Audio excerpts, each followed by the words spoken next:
So, okay. Okay, so I am back. This is Cassandra Faye Floyd, also known as the Daughter of the Fates, founder of the Temple of Evolutionary Emergence.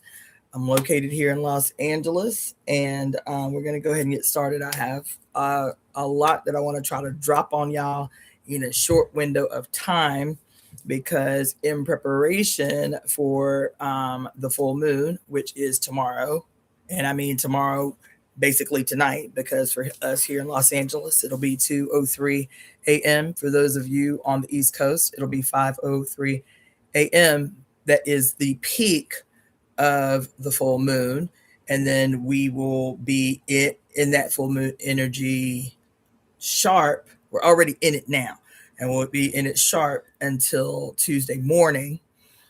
But then it is like the full moon is like the shot heard around the world for what is going to be an extraordinary month of February, if we see fit to take advantage of it and ensure that's it's an extraordinary month of February. So what I'm gonna do is typically I read our global conspiracy to right all wrongs, and I'm going to do that as a matter of fact. But what I want to reiterate is that, at least for myself, and those of you who may be interested, we were saying that we needed a mantra to like really keep ourselves, you know, in our bodies, like keep ourselves in our bodies, extra present every second of the day, because we all see it, how this administration, how this current world, how the whole planet of patriarchs, that don't mean people with penises, that means patriarchs, people with a patriarch living in their skull rent free. These patriarchs are doing everything in their power to distract, to take us out of our body, to take us away from, to have us fearful, to have us all scattered all over the place, literally every second of the day. They ain't wasting no time. Every second. I was up until 5:47 this morning, and all night long, sirens and helicopters. Like we in a war zone. I was like, I ain't never, like, what the fuck is going on? I ain't never heard this many polices and sirens and fire till literally consistently all night until I went to bed this morning. I said, oh, I see what this is. This is the noise making. This is the, okay, they can't have not 1 second of peace, because I've lived in this apartment in this little area of West Hollywood for going on 6 years now. And I've always bragged about how extraordinarily quiet this neighborhood, especially to be in Hollywood. Like it's almost creepy quiet. I'm like, man, it's so quiet here. The last 3 days straight, all day, all night, literally all night, till I went to bed this morning, all night long. As soon as they would stop for a minute, again, helicopters, sirens, fire trucks, this and that and this and that. I said, okay, they ain't out here for nothing. They are out here to distract. They are out here to take away from. They are out here to disrupt a single moment of peace that you would attempt to create for yourself. Because if you have peace, if you have a moment of rest, you can start plotting and scheming.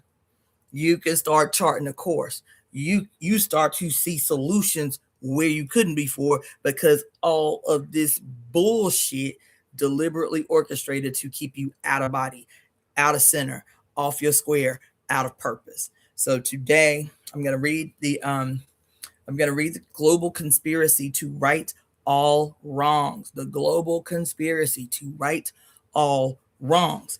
However, the last section of the global conspiracy to right all wrongs is what I have said for myself is going to be my mantra today. Among a million other things that I'm doing, I'm actually going to just write out on little postcards the last section of the global conspiracy to right all wrongs.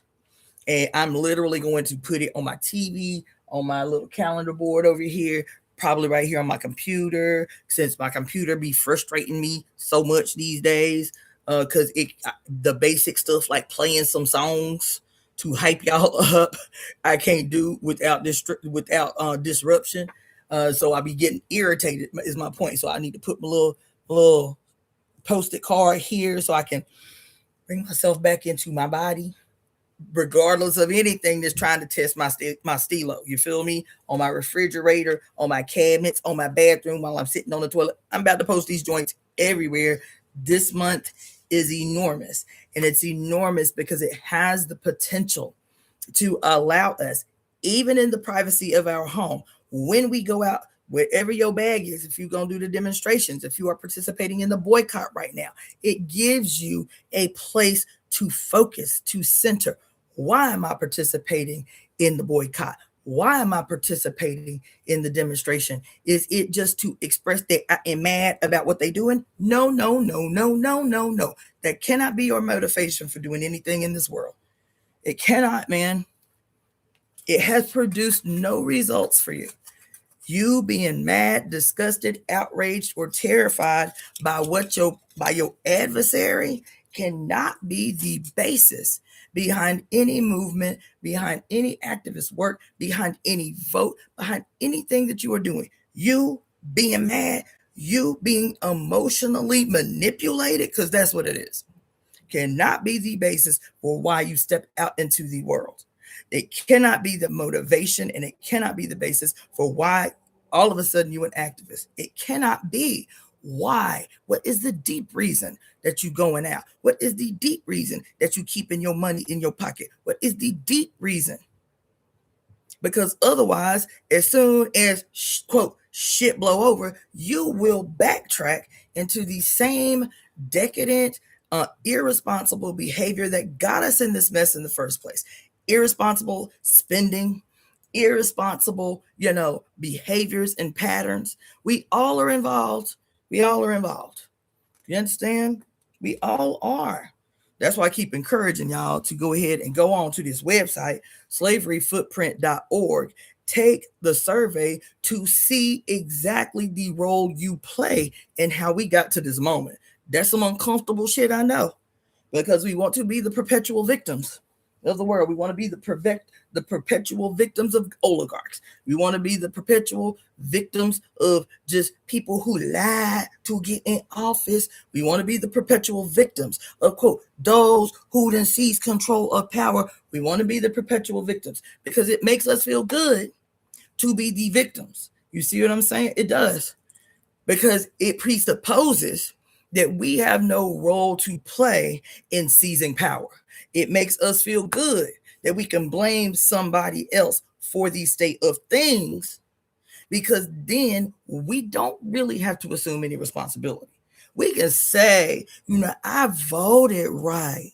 You feel me? Or I voted for Trump, but he lied. Or I voted for Kamala, so y'all got it. We all play a role. I don't give a fuck how you vote. I don't care what you do behind them veils. I don't care, man. We all play a role in how we got to this moment. And unless we can assume responsibility for the power that we have, that's what I'm asking you to do. It suddenly got crazy hot in here. That's what I'm asking you to do, is to take responsibility for these singular moments that we all helped get to. This moment that we exist in, we all have played a role in its arrival. That gives us power. Not only have we all played a role in the unfolding of the moment that is this, it helps us, once we are honest, man, and take responsibility, man. It doesn't mean that the responsibility is equal. That's not what I'm saying. What I am saying is when we can be honest with the deepest part of us, when we are alone in the quiet and say, you know what, damn, she right. I did play a role. I did. This is how I contributed. Once you can be that level of honest with yourself, it also tells you something else at the same time. It means if I played a role, I can play a role at creating what I want to see that is the direct opposite of what is right now. It means I do have power. That what I've been doing all this time is relinquishing my power, is giving my power away under the auspice of this just how it is. This just how politics work. This just how it be and shit. You feel me?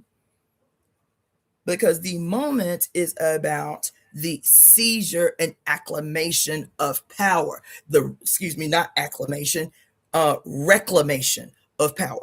Now we accept responsibility. I have relinquished power. And you hear me saying we. You hear me saying we. I ain't saying y'all, I'm saying we. I can pinpoint the moments in my life. I can pinpoint the ways that I have relinquished power. Now I'm coming to get it back. In my ignorance, in my not knowing, in my whatever it is, this is not a condemnation. It is a recognition that the mother is perpetually trying to tell us, y'all can end this shit. Y'all can end this shit. But you have to be honest with yourself. You have to be honest with you. You have to, and so I have been talking for the last couple of weeks about the survey at slaveryfootprint.org. It's going to take about 10 minutes of your life to fill out the survey. It's not short. But instead of clutching your pearls and being in your feelings about what this Black woman is saying about the role you play in your own exploitation, instead of being in your feelings about this woman telling you the role you play in your own exploitation, the quote, what was I telling y'all about? Because I've been up in here freshening up on my civics for the last 3 months. What did I tell y'all? The overarching basis and foundation of the institution that we call the United States is an unspoken, hidden, but I'm telling you, it's not my imagination. I'm sitting here reading it on their own websites, the government websites, about the Constitution, about the Bill of Rights, about the Declaration of Independence. The foundation from which these things rest and sprung from is the consent of the governed. The consent of the governed. I know that's some hard, that's some hard shit to hear, because it was some hard shit to read. That shit had me up in here in my feelings the other day. I said the consent of the governed. Why we ain't learned that in our civics class? The consent of the governed, what that mean? Okay. The consent. I know it's some hard shit to hear. I know. But when I tell you this moment that we have arrived at, in the way that we have been trained to relinquish power through consent, woo! The way we have been trained, subtly propagandized, rigorously, ritually, led to the relinquishing of power through consent. Woo! As a ritual. I know y'all don't want to talk about that because y'all, good Christians, or y'all, whatever your bag is, you devotees of E5, whatever traditional religion your ass involved in. We have all consented, and this is why we are in the mess that we in. And it ain't just America that's got this underlying diabolical, monstrous ideology woven into every single solitary level of government, level of health, level of education. When I tell you it's everywhere. So everything that you be hooping and hollering about, everything that you be like, why they do us like this in the educational system, why they do us like this in these hospitals, like the 600 women that just got the 600 Black women in Virginia that just got class action status for a $6 billion lawsuit against a hospital because they consented without their knowledge, which is completely antithetical to the medical system. Any of you who work in the medical system and know anything about informed consent as law, it is completely antithetical. But guess what? Before the idea of informed consent, which is really relatively new in this country, laws around informed consent were only generated in the year 1976. So you've only had the right to be informed about the pros and cons of a procedure or medication that you would take And even with laws around informed consent, they still try to browbeat you and terrorize you and gaslight you into consenting to some shit that if you actually knew the truth about the therapy or the process, you wouldn't do. You would not do in your right mind. You would not do.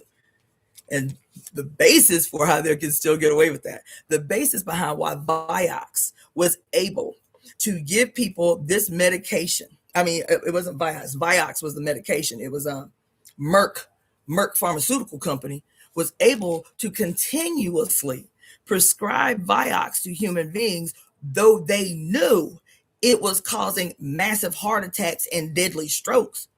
That it took the death of, what was it, 750,000 people before the FDA finally intervened and banned the use and prescription of Vioxx.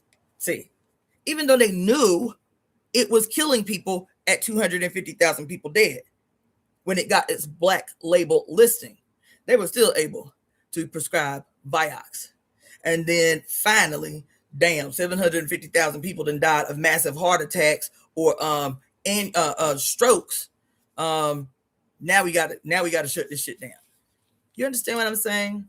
All of these things that you think are just somehow, I don't know what y'all think about how many ways that we suffer at the hands of the organization that we call the government, the institution that we call the government, that keeps facilitating our suffering.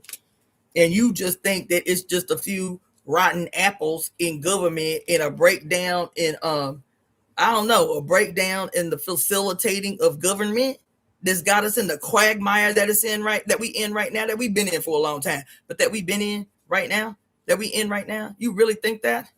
No. The foundation in this monstrous bitch is, how can we manipulate?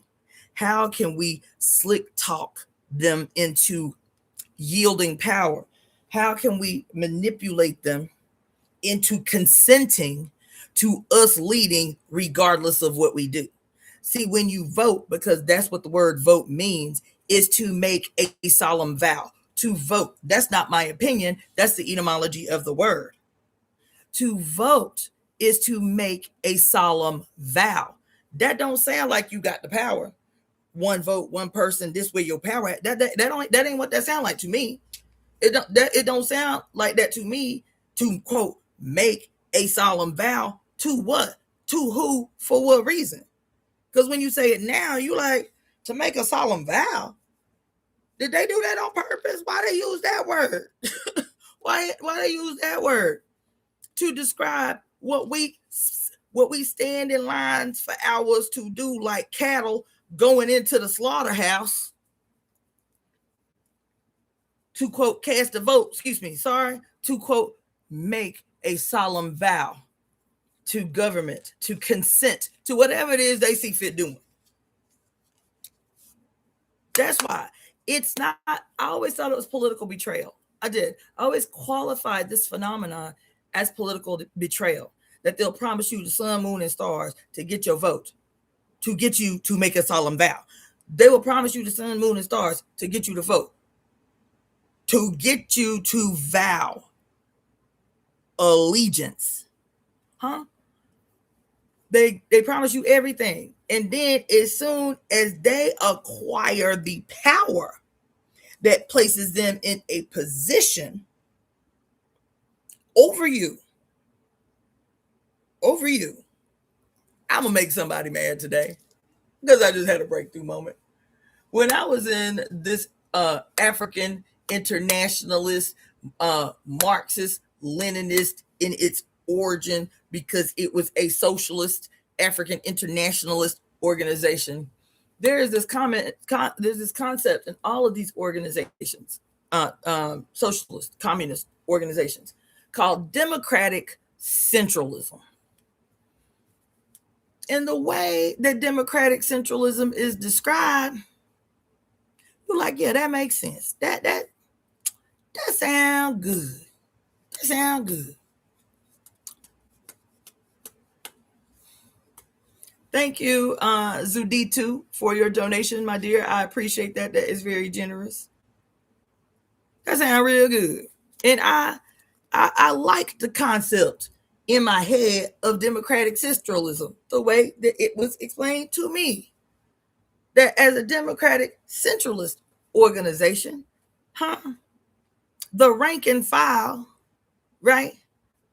The rank and file come together to select their leadership. And as they select their leadership, you feel me?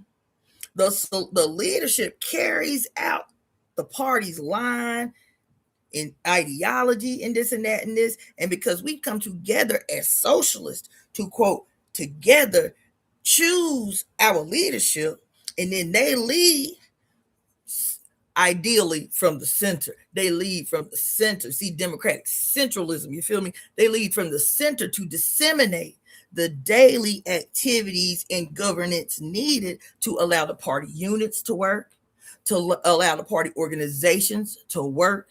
And then they have this feedback mechanism from the rank and file to the leadership, and from the leadership to the rank and file. That sounds real nice. I've never met an organization in my whole existence, and I've met a gang of goddamn socialist organizations where that philosophy that sound all nice and shit is executed that way. Not one, not ever. Tell me one, and I will tell you in my personal relationship with this organization how that is not the case. And it is, again, another manipulation. I don't give a fuck who get mad.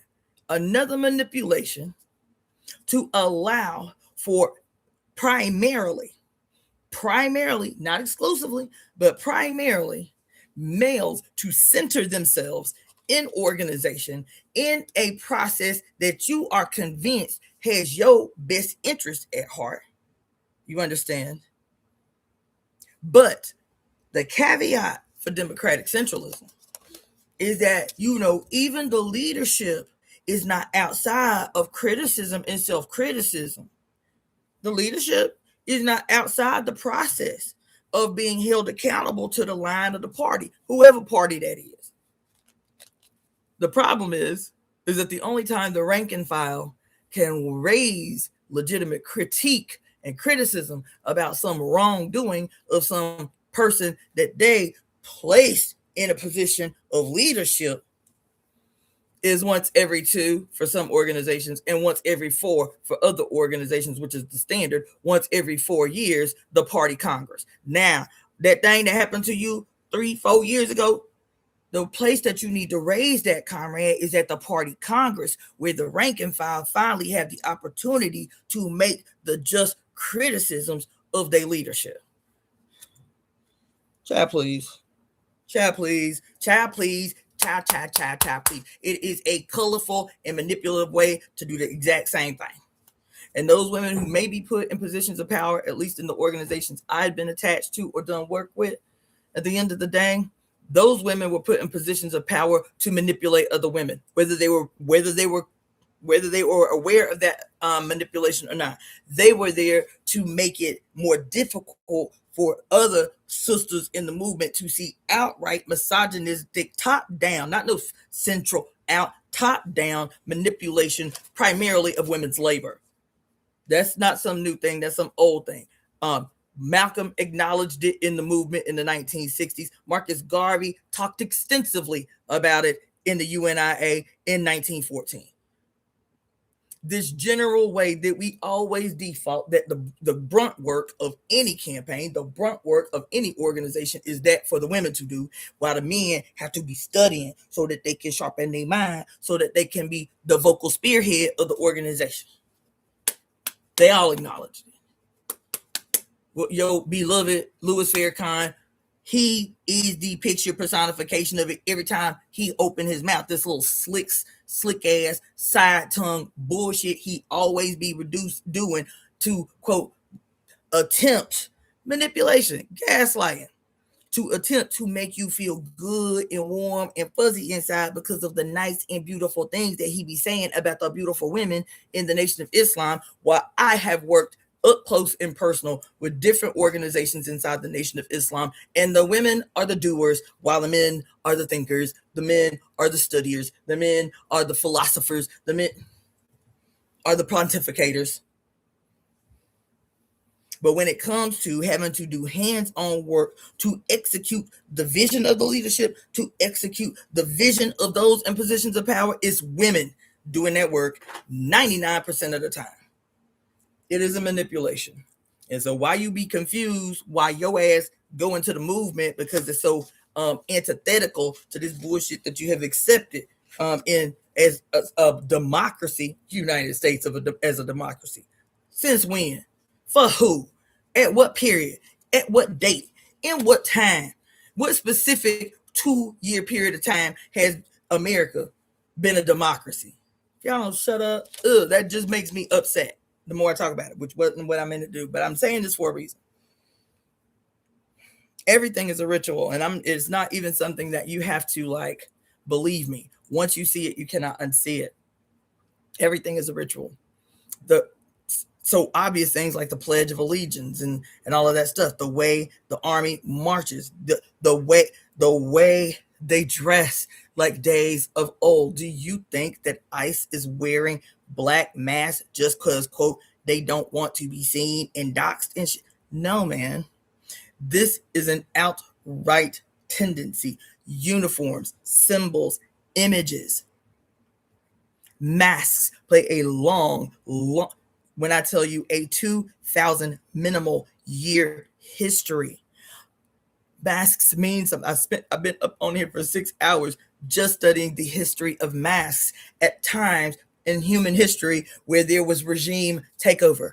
Do you hear what I'm telling you? So nothing that you are witnessing is just the flimsy and chaotic unfoldment of a particular regime, aka administration. Every single solitary detail is a calculated ritual in your face to terrorize you into complying to what they want the outcome to be, most in particular by the year 2030. This period is their seeding moment. It's their seeding. As a matter of fact, it started when he took office. Actually, it started when he got elected in 2016. And I could literally walk you through the history of the peculiar role that your beloved Biden played in this process that we have arrived to at this moment. But I'll save that for another day. So what I got on that diatribe about is this. I'm going to read the entire global conspiracy to right all wrong. The caveat was, or the what appeared to be a digression was, is that the last portion or the last segment of this global conspiracy to right all wrong, written by me as the founder of the Temple of Evolutionary Emergence, and it was a part of a ritual that we executed globally for 3 months, from the month of May last year to the month of August. This conspiracy that we speak aloud every day, the last portion of it, if you are interested, I will email it to you at no charge. This last portion, not only email it to you, ask you that if I email it to you, make the commitment to send it to someone else and say, look, I know the world's crazy. You don't have to know what it's about, but if it resonates with you, then just speak this outside your house. Speak this outside in the ethos every day, once a day, 3 times a day, whenever you are feeling chaotic and subdued by social media and all the little stuff that's coming through social media. Just take a moment and refocus on these few lines to help you understand in a very simple and basic way what it is we want. We all want the same thing, even if we have a hard time articulating it. We all want peace, and not you know what? We don't want peace. Somebody was telling me, what's the etymology of the word peace? And I was like, damn, I got to remember that. So I don't ever use the word peace again. Let me look this up real quick. We don't want peace. We want the certainty that comes with absolute sovereignty. We want the certainty that comes with absolute sovereignty. What does that mean? It means when you're a year old, when you're 6 months old, you don't worry about anything. You literally don't worry about anything. You learn very quickly that if I cry, my needs are instantly met. That if I cry a particular way, my mama know exactly what I'm crying for, that I got a poopy butt. My mama, that is a level of security. That is a level of certainty we have forgotten. Because as soon as we display a single solitary air of independence. As soon as we up on our two little baby feet, as soon as we start, investigating our environment, the no's stop. The stops start. The no's start. The stops start. Stop. Don't do that. The voice change, the voice of anger.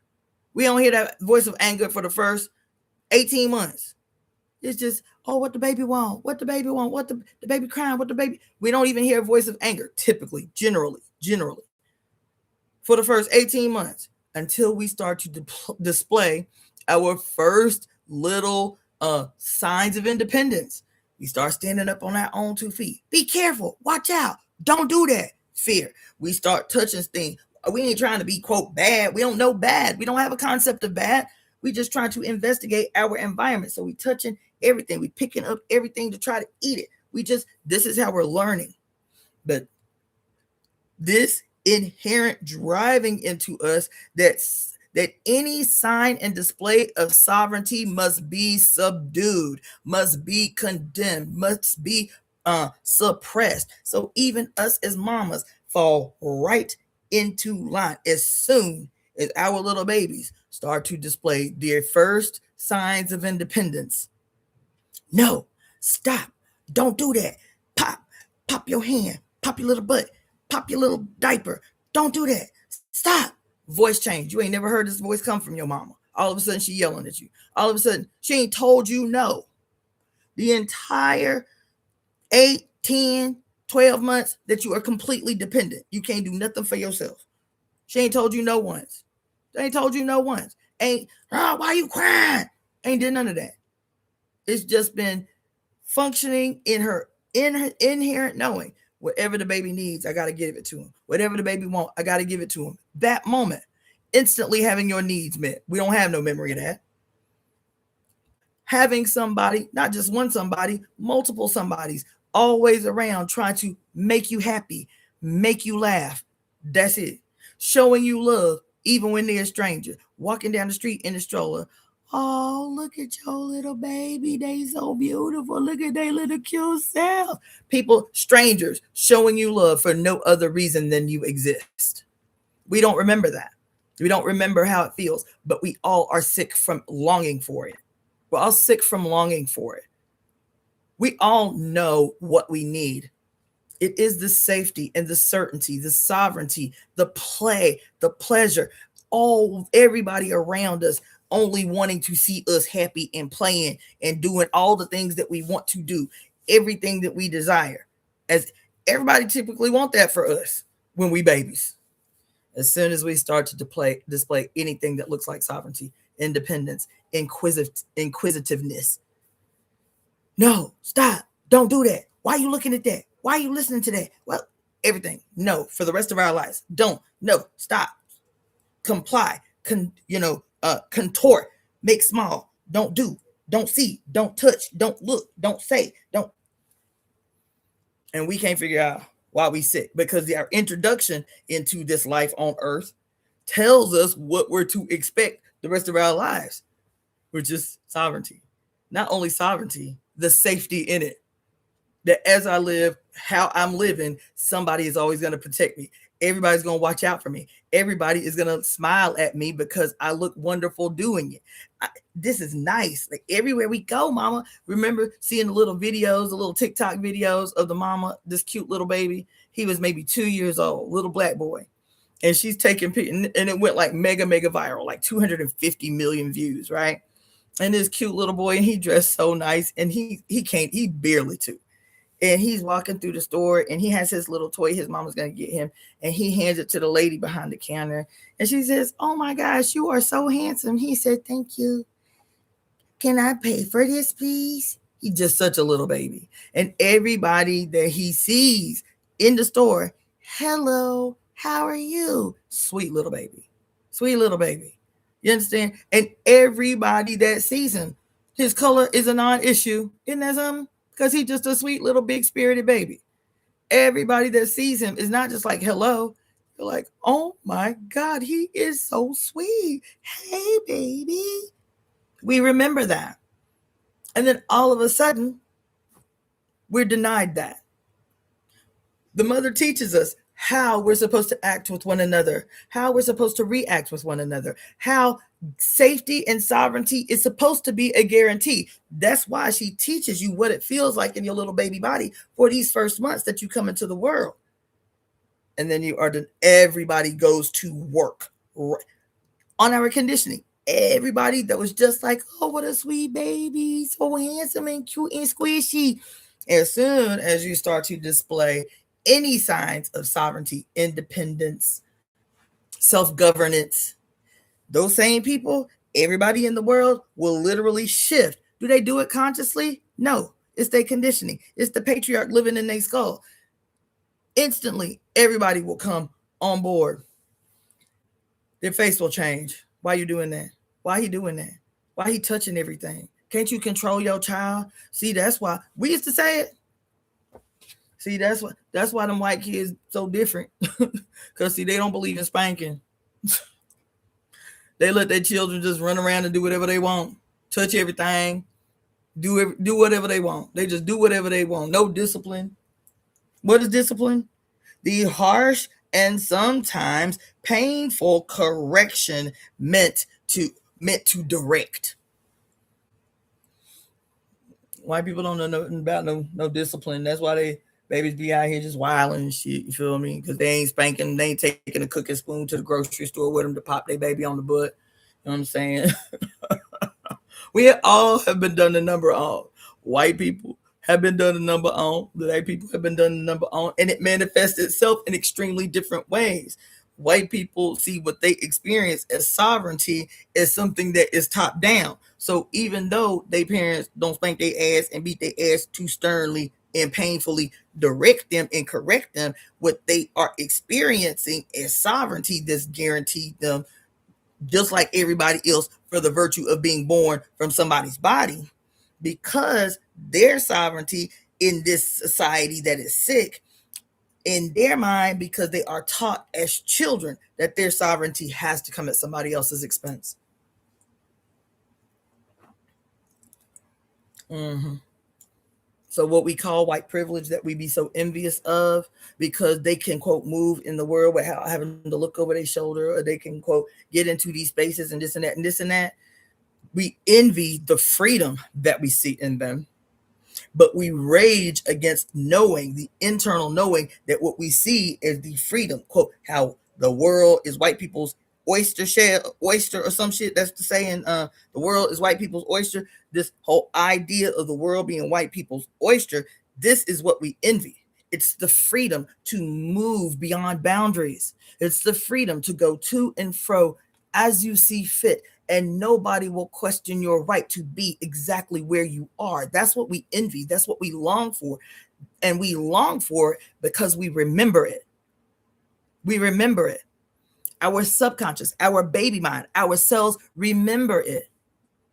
And it's not just the freedom. It is the protection. It is the guarantee of safety in the freedom. Not just the freedom to just go there and to and fro. It is the certainty that as I go and move to and fro. See, the world has no boundaries for me. I can globe trot as I see fit. And even if my papers ain't right, nobody's going to even question my right to be exactly where I am. Even if I'm the only white person in the space, no one will question my right to be exactly where I am, because now my skin has provided a shield that looks like sovereignty and safety. This is what the rest of us around the world envy or long for, because we have a memory of it. This is why those same white people who appear to have the freedom to do and go and as they see fit with sovereignty and safety attached to it, they too are sick. They too are sick. They too long, because there is this perpetual guilt. There is this perpetual, even though they're safe, there is this perpetual, madness that everybody out to get me and everybody hate me, though they know they can go to and fro unaffected. Everybody out to get me. Everybody hate me. That's why I got to rage against everybody. That's why I got to hate everybody that don't look like me, because my safety is in my whiteness. And so the only people I can really trust, not even, but whiteness, right? So they too are sick, but they have the freedom, the boundlessness, the certainty and safety and security that a sovereign should have. The safety, the sovereignty, and security that a sovereign should have. But they are detached from what allows them to have the safety, sovereignty, and security that every sovereign should have. They're detached from the rest of us who also are entitled by birth to safety, sovereignty, and security. Theirs comes at the expense of the safety, sovereignty, and security of everyone else. Here is the paradox that slavery is required for their safety, security, and sovereignty in this patriarchal world constructed through madness, bloodshed, and brigandage. You understand? They too are seeking the same thing that to us they appear to have. I'm telling you, white people too are seeking the same thing that we are seeking, though to us it appears they have that. It appears they have that.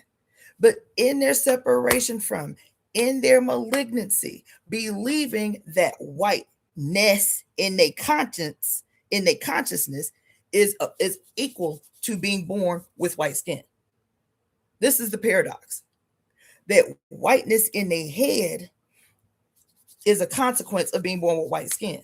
But then that don't explain Uncle Tom syndrome, do it? That belief don't explain what they call them out here, coconuts. What the Mexicans call, what we call Uncle Toms, they call coconuts. You understand? Colored on the outside and a white ass skull, a white ass heaven that blinds you. Because why? Blinded by the light. I got to find the lyrics to this song. Blinded by the light. Huh? I got to find the lyrics to this song. Because that's the problem. Is heaven is not white. Heaven ain't white. Not on your best day. Not in the 4.5 billion years that they say heaven ain't never been white. We'll never be white. Heaven will never be white. The sky will never be blue. Not in a million years, not in a billion years, not in a trillion years will the sky ever be blue. It's just not what it is. You understand? And so because we're blinded by the light, it makes it difficult for us to come to the right conclusions. I went on that diatribe because I'm talking about liberation, and I'm talking about true liberation. I am talking about, even you socialists be talking about it, but it's because all these socialist philosophers stole your shit. It's because these socialist philosophers stole your shit. You didn't need some white boy aristocrat, wealthy, educated philosopher who ain't bust a grape in his whole life to tell you your shit. When they tell you in your face, who was it? Lewis, you understand, and Ingalls, and all them boys reading the works of Lewis in his relationship with the Iroquois. You feel me? These primitives, and how can these primitives have peaceful society and they ignorant?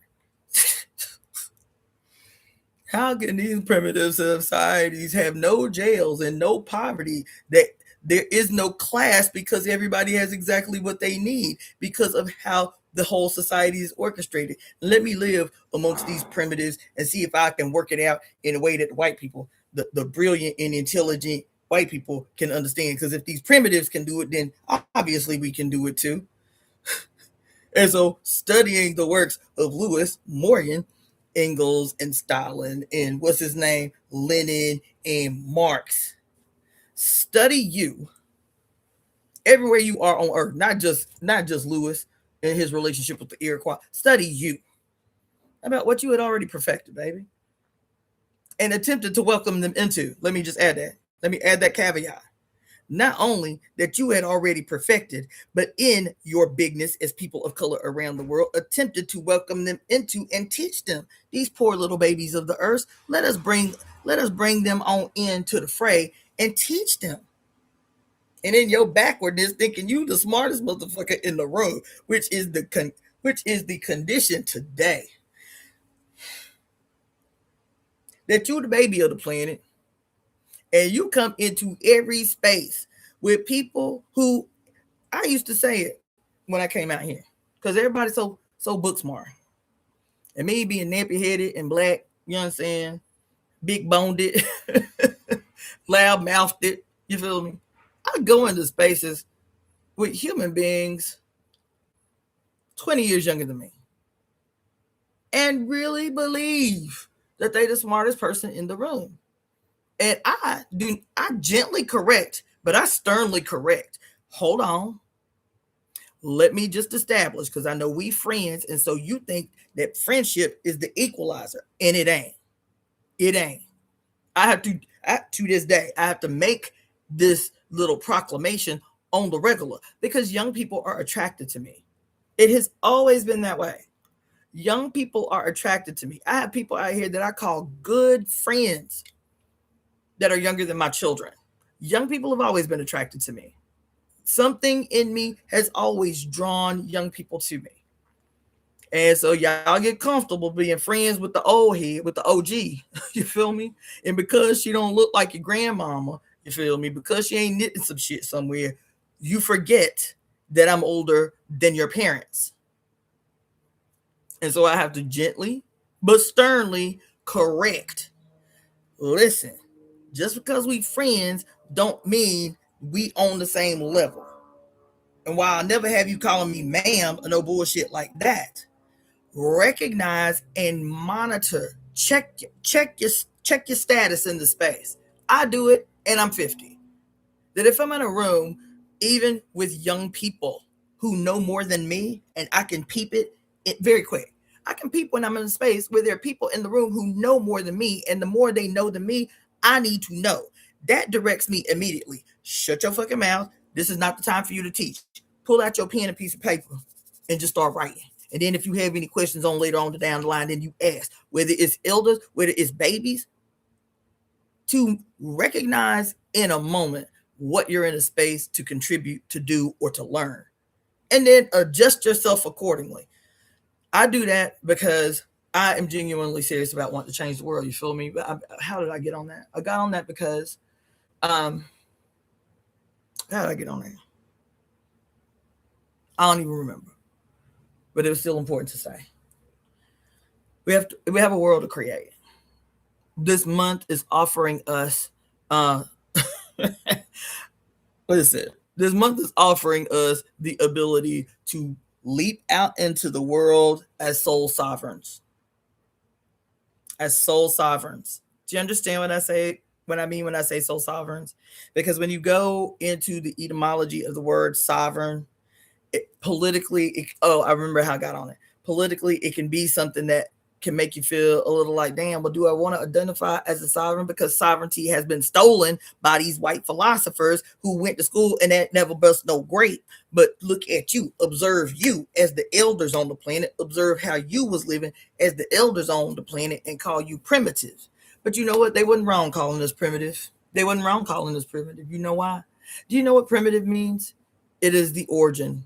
It is the original way. That's what it means etymologically. It is the original way, the beginning, the origin, the start. That's what it is. So while we thought primitive was like they was calling us monkeys or something, no, they was right. We the ones. So here they studying you and trying to give you a fucked up version based on their baby understanding of the world. Yes, even the greatest philosophers were babies. They was babies in the world. They was babies. And for babies to be in the world and try to erect themselves as the godparent to the oldest people on the planet, they had to take what they observed from you, fuck it up, and give it back to you under the auspice of brute force. See, because you wouldn't accept that shit from your children unless your children had a hatchet and was threatening to chop off your ankles. You feel what I'm saying? Anyway, so all these socialist organizations, communist organizations, all these philosophers that gave rise to this shit that y'all still are hog-tied to, unquestioningly, unwaveringly, and oddly enough, completely contrary to dialectics, dogmatically hold on to for dear life, is the only way forward. I am not a socialist. And the more I learned about the so-called heroes that I was wearing on my shirts, getting their emblems tattooed on my face for 20 years of my adult life, being able to rattle off quotes by my favorite socialist leaders, the more I learn about them, the more I feel betrayed, manipulated, hoodwinked, bamboozled, run amok, led astray. Just a new face, a new modern, two-faced, you know what I'm saying? The two-faced good cop, bad cop shit. That's all it is. What is the best possible way we can exploit these people and drain every not drain every ounce of labor and essence from them to enrich ourselves? What is the both? So if we need a good cop and a bad cop, if we need a good guy and a bad guy, if we need a peace loving Buddhist, Dalai Lama, monk, priest, whatever, shaman, so and so, or we need a brute force, hellfire, brimstone, damnation, Bible beaten, Southern Baptist, good white fundamentalist Christian, we win in the end. Whether we present the peace loving Buddhist this and that and blah, this and that, or the Bible beating, Bible thumping, or even the moderate between the two, we are always betrayed, child. We are always betrayed. That's why your ass is exhausted. Your ass ain't exhausted because you ain't getting enough sleep, bitch. I promise. This is the doctor talking to you. You are not tired. You are not exhausted. You are not sick. You are not mentally ill because you ain't, quote, taking care of yourself, because you, quote, ain't getting enough sleep, because you, quote, that ain't the reason. I'm sorry. That ain't the reason. That ain't the reason. The reason is through ritualism, both politically, even atheists are priests, bitch. Sorry. Yup. Your doctors, they are priests. Yes, they are. Yo, judge, he is a priest. He is what you call it. Oh, why do I keep forgetting this phrase? Ugh. There is a specific word, but I'll just say opener of ceremony. He's an opener of ceremony, bitch. He a priest.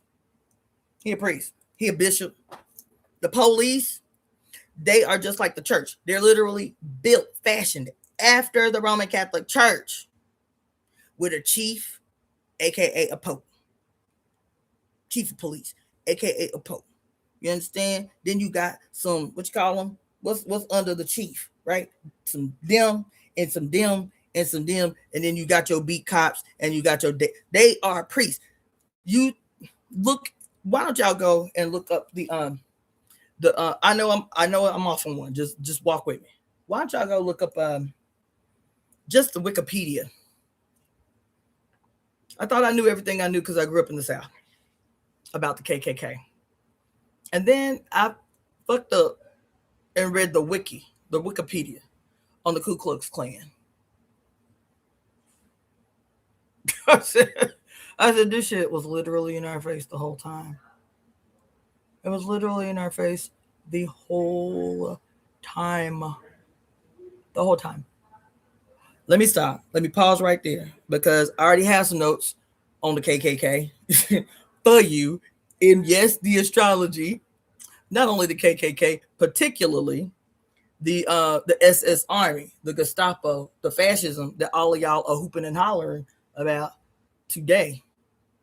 Because I told y'all the other day I'm upset, and every time I hear some white person talking about the Gestapo, goddamn some fascism, about some Nazism, about some goddamn Hitler, I am letting you know, and everybody, black, brown, red, and yellow, should let your white friends know, to let your white progressives know, to let your white people know, them people that you kick it with, you feel me? Them people that's in your clique, them people that are good socialists and shit, check them right away. Check them right away. The issue that we are experiencing is not fucking fascism. The ICE is not the goddamn Gestapo. And when you say that, in an instant, in a blink of an eye, You have completely reduced, you have disappeared. As a matter of fact, you have completely disappeared the suffering, the brigandage, the mass, brutal, ritualistic murder of Black and brown people here in the United States of America, but not just Black and brown people. I know y'all mad, and I know they have been problematic in the past based on their own self-interest. But Asian people in this country, in the origins, in the bourgeoning of this country, especially in the building of the West, they, not just the building of the West, it wasn't just but a couple of seconds ago that anybody who quote, just like they doing these Mexicans right now, and anybody who quote look Mexican and they just disappearing their asses off. Do you think this the only time in modern history this shit didn't happen? It wasn't just but a half a second ago. The buildings still exist, baby. The buildings, you can still go and visit the buildings where anybody who just looked a little bit Asian was getting their asses taken out of their homes stolen, property stolen by the scores, the hundreds of thousands right here in California. You can still go visit the internment camps right the fuck here, but you ain't got to go all the way to Germany. If you want to, quote, go see some internment camps, that shit was just happening just a second ago, just a half a hair ago. And it became the excuse, the nationally complicitly accepted excuse to steal people's shit. That's what the foundation of it was. I don't give a fuck what they're telling you about no war, or the threat of an internal enemy. That's smoke screens, baby. It's smoke screens. It always has been. We need more loot. This group right here got enough loot for us to come up in here and steal. And because they some other, ain't nobody gonna question what we do to them to steal this loot. The thousands and thousands and thousands and thousands, even of non-Japanese people, but because y'all feign not being able to tell the difference between a Vietnamese person and a Chinese person, y'all lying. Y'all lying. Knowing good motherfucking well you know the difference between the Japanese person. That's why the Asians be getting so motherfucking mad at y'all. Like, why y'all playing in our face like that? Why y'all playing in our face like that? Bitch, I ain't Japanese. Your ass will get cut. You understand what I'm saying? Shit. You get mad when they do it to you. You be acting perplexed like, why I better do that shit? You know good motherfucking well we do not look alike. Why y'all playing? Because everything becomes a weapon. Everything becomes not only a weapon, a socially accepted, deeply entrenched, particularly through your media, accepted little thing that they can plant. So when they get ready to reduce you as a human for the sole purpose of stealing the wealth that you've made for yourself, stealing the comfort and the peace that you've erected for yourself, they see, our adversary is patient, unlike ourselves. And so they seed, and sow, because there's a moment that they are actively creating over a period of time, the forgetting, the cultural collective forgetting that they sow and they seed. I just sat here and talked to a 23-year-old the other day, born and raised in the United States. And this child didn't know who Elton John was. This child didn't know who Denzel Washington was. I'm sitting here, I'm like pop quizzing this girl. I said, I'm pop quizzing this baby. Because some things we know as we accept as cultural continuity. That's why those of us who are a certain age, Gen Xers, right? Not only were we rebellious and we wanted to listen to what we wanted to listen to because it was so unlike what our parents listened to, but we were equally well versed in the cultural norms of each generation of our families, all the way back to our big mama and them, all the way back to our great grandparents. We knew generally this generation was like, these were the impacts of these generations. This was the impact of this generation. This was the impact. These were the identifiers, culturally, politically, religiously, on and on.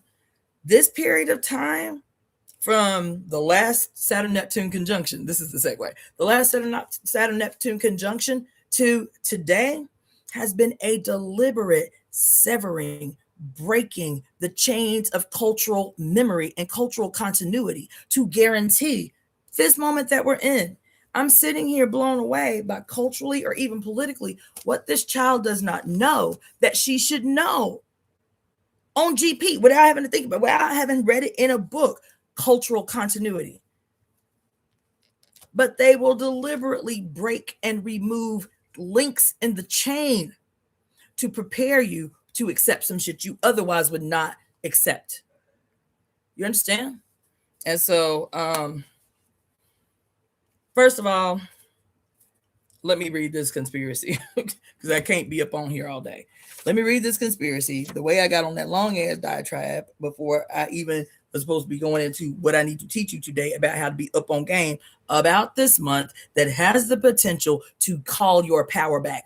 And I'm not talking about just you as an individual. Yes, you as an individual, because we have to relearn how to be soul sovereigns. That's how I got on that. We have to relearn how to be soul sovereigns, independent. That's how I got on the democratic centralism shit. Because they stole your shit, gave it back to you, but we were soul sovereigns.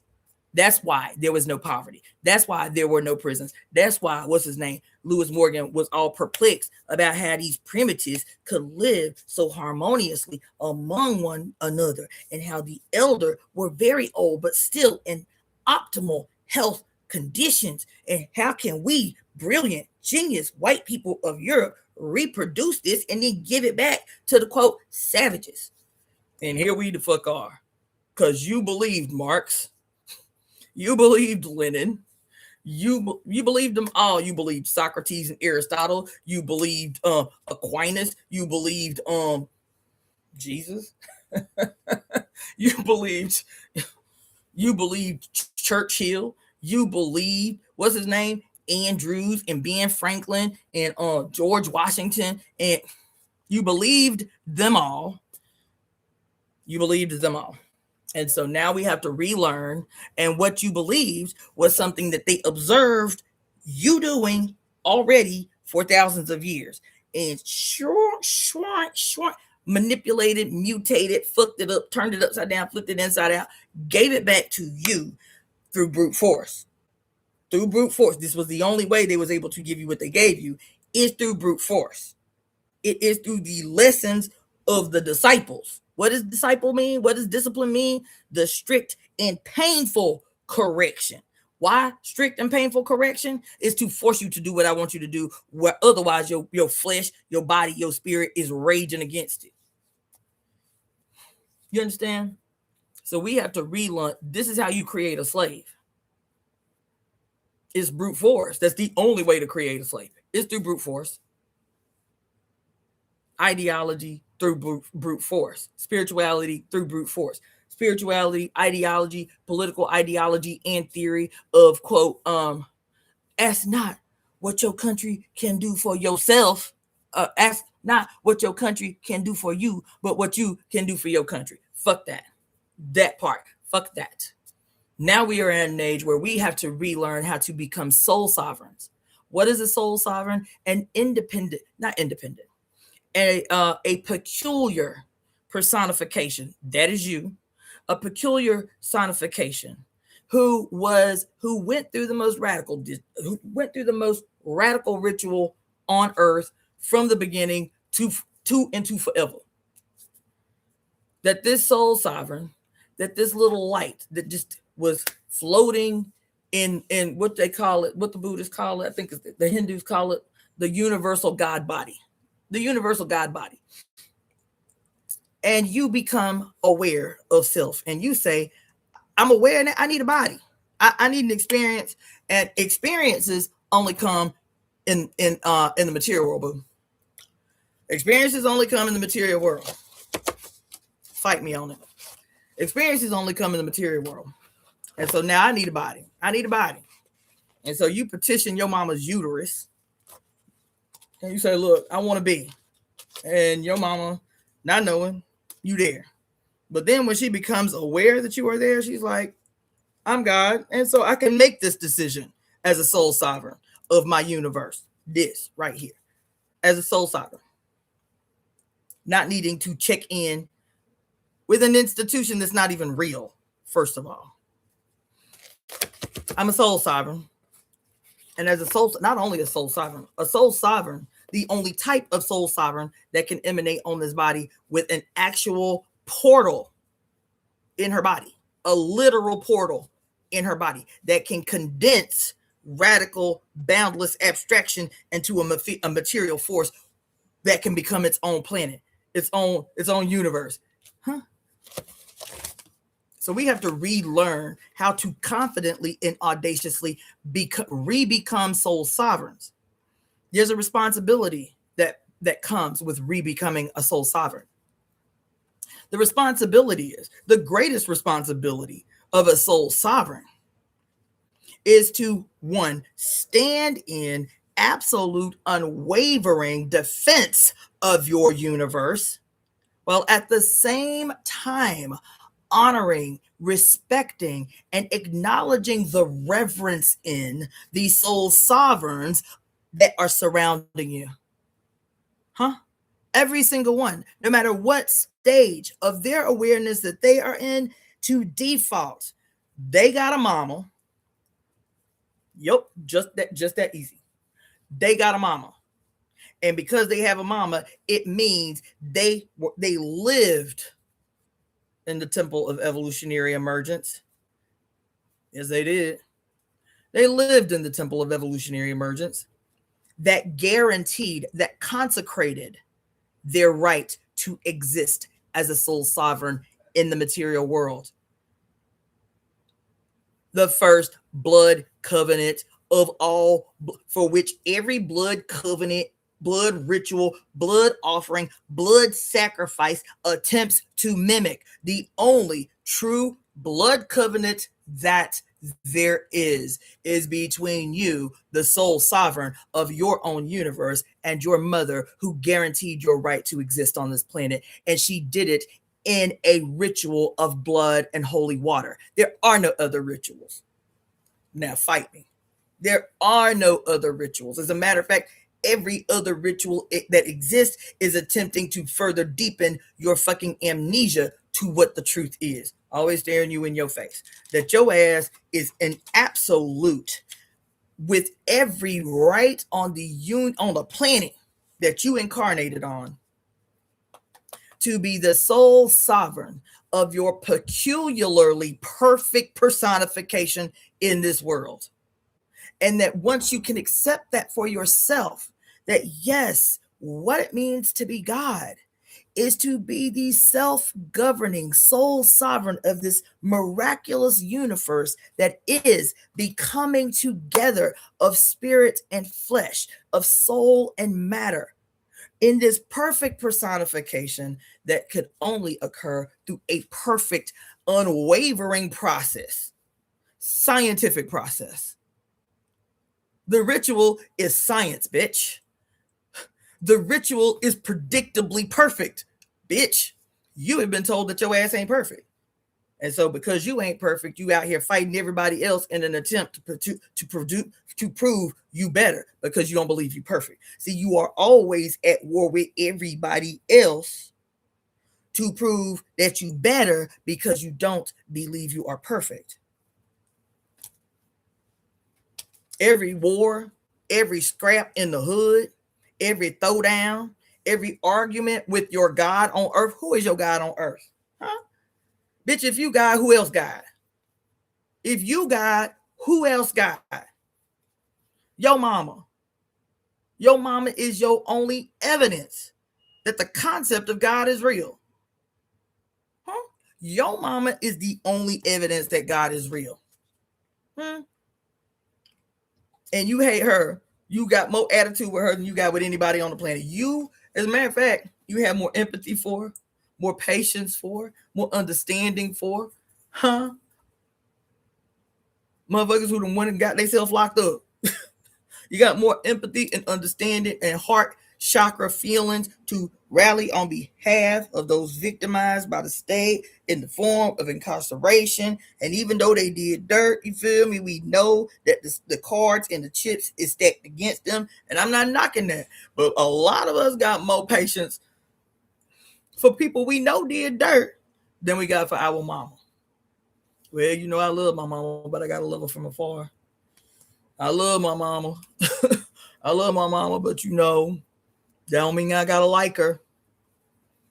You got more forgiveness for your baby daddy who done jacked your ass up by the collar more than once. You know what I'm saying? Because you know the world is just hard on him. You know what I'm saying? I just gotta love him different. I gotta love him better, and he'll be all right. Than you got for your mama. You understand? Bitch, you can't be God if your mama ain't God. And that's the shit a lot of y'all be missing. Y'all motherfucking hoteps out there talking about the black woman is God. You feel me? Y'all don't believe that shit. Because you don't treat your mama like God. Because you don't treat your wife like God. Because the person you hate more on earth than anybody is the mother of your children. Y'all don't believe that. The black woman is God only to the extent that she is fuckable. That she look good, that I can quite possibly get her digits. That's the extent that you believe the black woman is God. You understand? Understand? We are all our mother's children. We are all our mother's children. We are all our mother's children. That don't mean, and we are all born perfect. I want to make this declaration, unwaveringly make this declaration.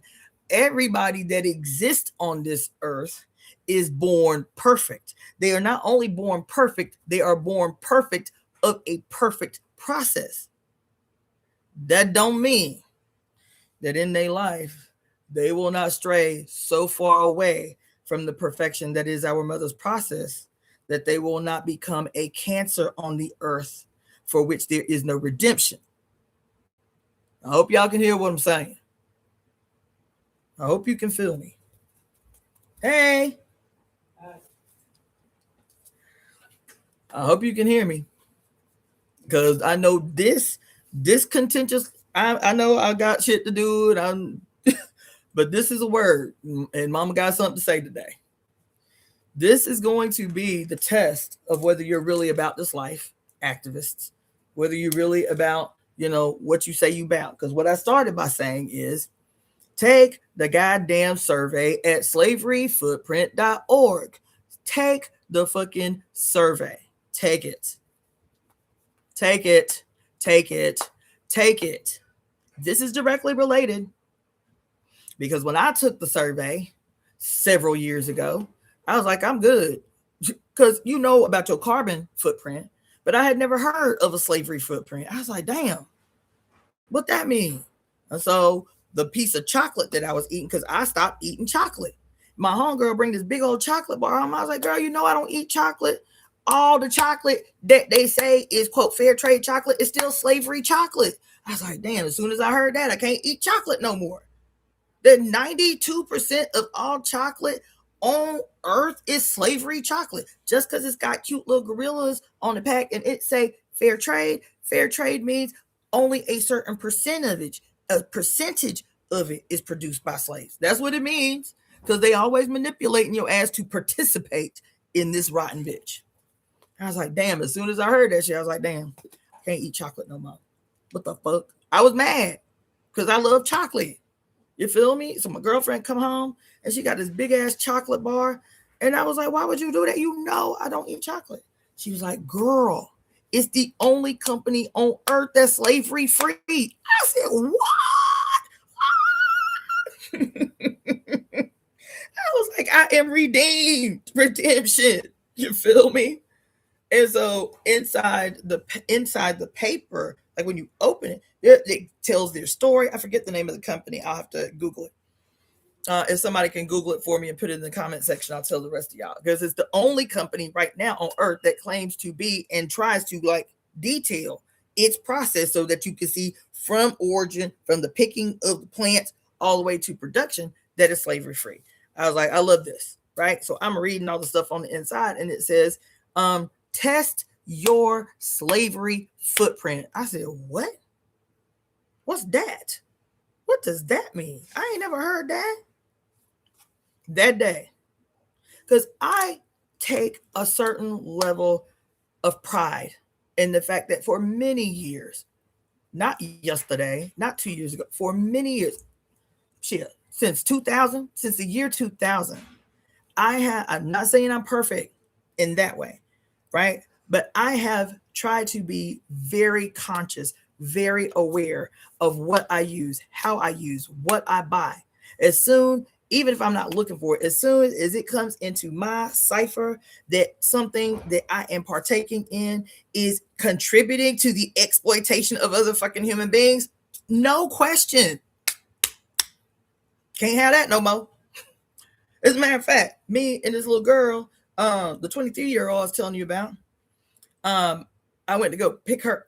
Long story. I went to go pick her up, and we were driving, and I saw a sign for a restaurant, and so I just pulled into the back and pulled into the driveway, the drive-through, and I was like, "What is this menu? Why I'm looking at a Starbucks menu?" And she was like, "Oh, I thought you meant to come in here." I said, "No, I saw a sign right here on the corner that said it was something else, so I just pulled through, and it was a Starbucks." And so I'm put my shit in reverse to back out of the drive-through before anybody pulls in. She's like, you don't eat Starbucks, you don't drink Starbucks? I said, absolutely, positively, 10,000% no. 10,000% motherfucking no. No. And I told her, not only do I not partake in Starbucks, I said, I remember the last time I tried to drink Starbucks. I didn't buy it. My homegirl came over to the house. She said, I made a stop at Starbucks and got you. I know you love chai tea. I was like, I especially loved chai, Starbucks chai. I was like, oh, because I used to love it. It's the only thing I would ever get. You understand? And so she said, I know you love chai tea. We get it because I go to a lot of other coffee shops around here. She's like, I thought I would let you try Starbucks chai. And so I was like, damn, well, I didn't buy it. She did spend the money on it. Let me go ahead and drink this chai. Y'all, no joking, I couldn't finish it. I physically felt nauseous. I'm not joking. I physically felt nauseous because I've been so deliberate, so contentious in my relationship for what these people contribute to. I was like, I said, I can't. I appreciate the thought, but I can't finish this. I took 2 sips out of that shit, and I literally felt like I was gonna fucking vomit. And I'm not being like extra. I'm telling you, all these horror movies, all these dystopian movies that you be seeing about how in one of the main things that's gonna happen, after the apocalypse and shit in the Third World War, and we ain't got shit, and so water is the most valuable commodity and all of that shit. What's always the other little thing they put up in there? Is that some people gonna get so far off they gonna be turned into cannibals. Don't they tell y'all that? In every movie, in every dystopian movie, your ass gonna be a cannibal. Why that is? Because your ass is a cannibal already. Yep, even if you're vegan, bitch, your ass is a cannibal. Yep, even if you've been a devout and strict vegetarian your whole life, your ass is still a cannibal. Yes, you is. If you ain't completely 100% living off the grid and ain't purchasing nothing from any company or corporation with other ties and subsidiary, Tony's Choco Lonely, Tony's Choco Lonely. That is the name of the slavery-free chocolate. Tony's Choco Lonely. Your ass is accountable. Your ass is accountable. As a matter of fact, even if you vegetarian or vegan and living off grid, if you go to a market somewhere to get your fruits and vegetables and you eating mangoes and pineapples and bananas that you did not grow on your off-grid location because they will not thrive there, your ass is a cannibal. I know that's harsh. But your ass is a cannibal. That's the way this thing is orchestrated. That's the way this thing is set up, is to make us cannibalize one another. It is. I know that's harsh. but it has to make you self-aware. There is no way that you can thrive at someone else's expense and at the same time wish and hope and protest and boycott for peace on earth when your ass, through the setup of a death matrix, I forget what sister it was that called it, a patrix, that can only churn out what it produces, which is death. Death cults, death rituals, death ceremonies, death corporations, death educational system, death prison systems. Everything that it churns out is literally meant to literally rob you to death. That's it. Just to rob you to death, just to bleed you to death, just to drain your essence to death, just to pay you minimum wage till you die. Because paying you minimum wage is going to shorten your life expectancy. See how that works? Paying you minimum wage, knowing that it's going to shorten your life expectancy, and knowing because they're paying you minimum wage, you're going to go out and seek the cheapest ways that you can sustain your life, and the cheapest ways that you can sustain your life are tied to the suffering and the enslavement and the exploitation of others. See how they do that? See how they do that? Your ass go and shop at the Dollar Tree. Your ass go and shop at penny stores, or like Dollar Generals, or like Walmart, or like all of these corporations. You buy, thank you, junk food right here. You feel me? She say they have a few listed on Google though. Divine. Oh, cool. That's good to know. I need to. Can you email me that little thing that you just put up on there? Ken's Color Box, appreciate you. I need to know all these companies. She talking about there are other companies that now are slavery free. Come on in the room. Divine Chocolate, Beyond Good, Coco Loco, Vago, Ombar, Schwau, Chocolatier, and then Tony's Chocolonely. I know that's hard. I don't know where that came from, but this is the shit we have to face. Because if we just, our starting point is you mad at ICE, that you missing the boat. Your starting point is this the Gestapo. You is an asshole. I'm sorry. You're an asshole. I know you said it because you hearing everybody else say it, and the only thing that you think bad done happened in the whole world is goddamn Hitler and the Third Reich, bitch. Really? Is that real? Not Leopold, just a few years before him, in the 10 million people of Congo that he massacred, and the majority of that 10 million, this is in 5 years, 10 million black-skinned people massacred in goddamn Congo, just a decade, 2 decades before the Third Reich, cutting off, talking about there was a mountain of hands and feet of women and children to force the men to work in the rubber plantations. Really? The worst that you can come up with is this the goddamn Gestapo, bitch? Fuck y'all. Stop saying that. Stop saying that this is fascism. Stop saying that. Stop saying that they are the Gestapo. Stop saying that.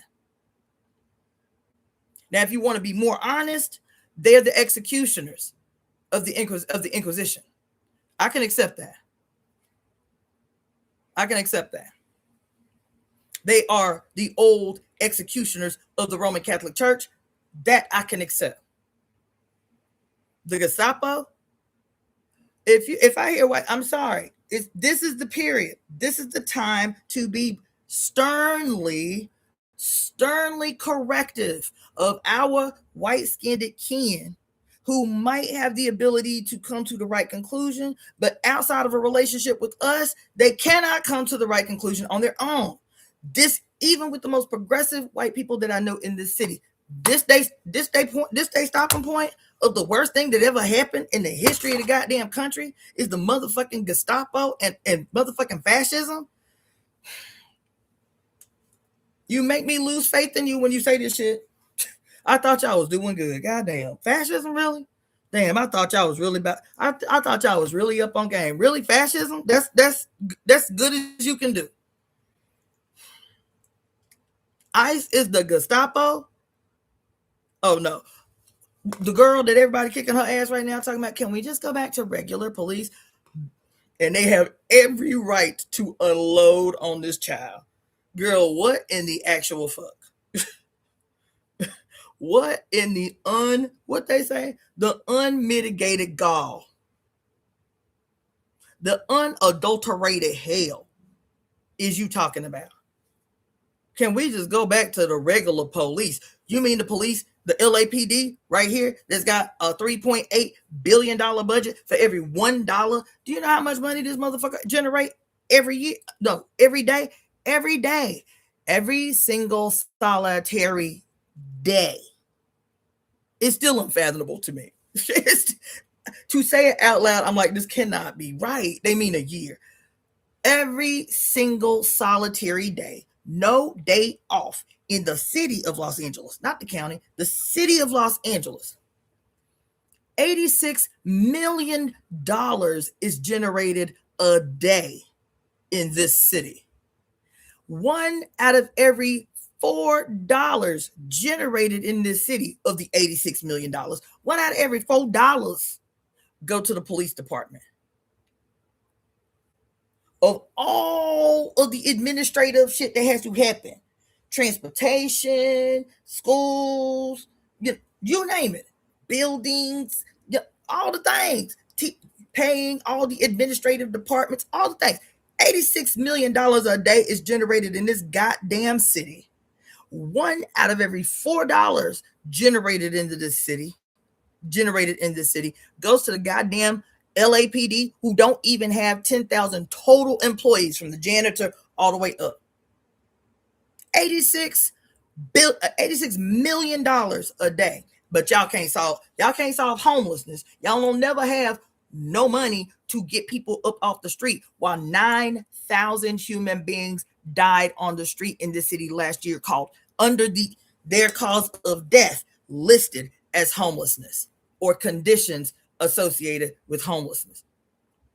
But you can pay the notorious LAPD, the most notorious the police department in this country. But because they live in a city that has mastered the art of hiding crimes, even the media don't be reporting nationally about the crimes of the LAPD. LAPD has killed more than 700 human beings in less than 10 years, in less than a decade. 700 black and brown primarily. Black and brown people, LAPD done killed.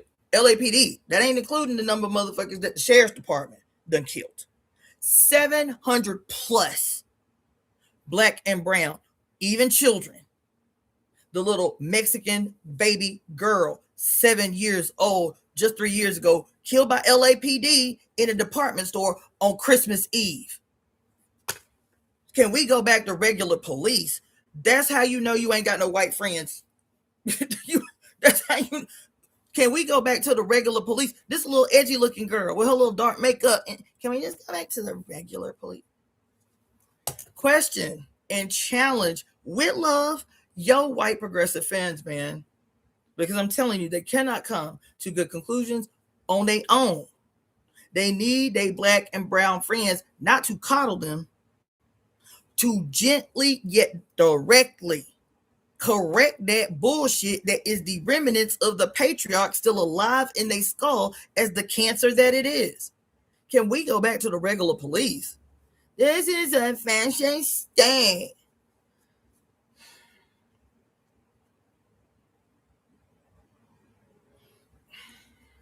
Please don't do that.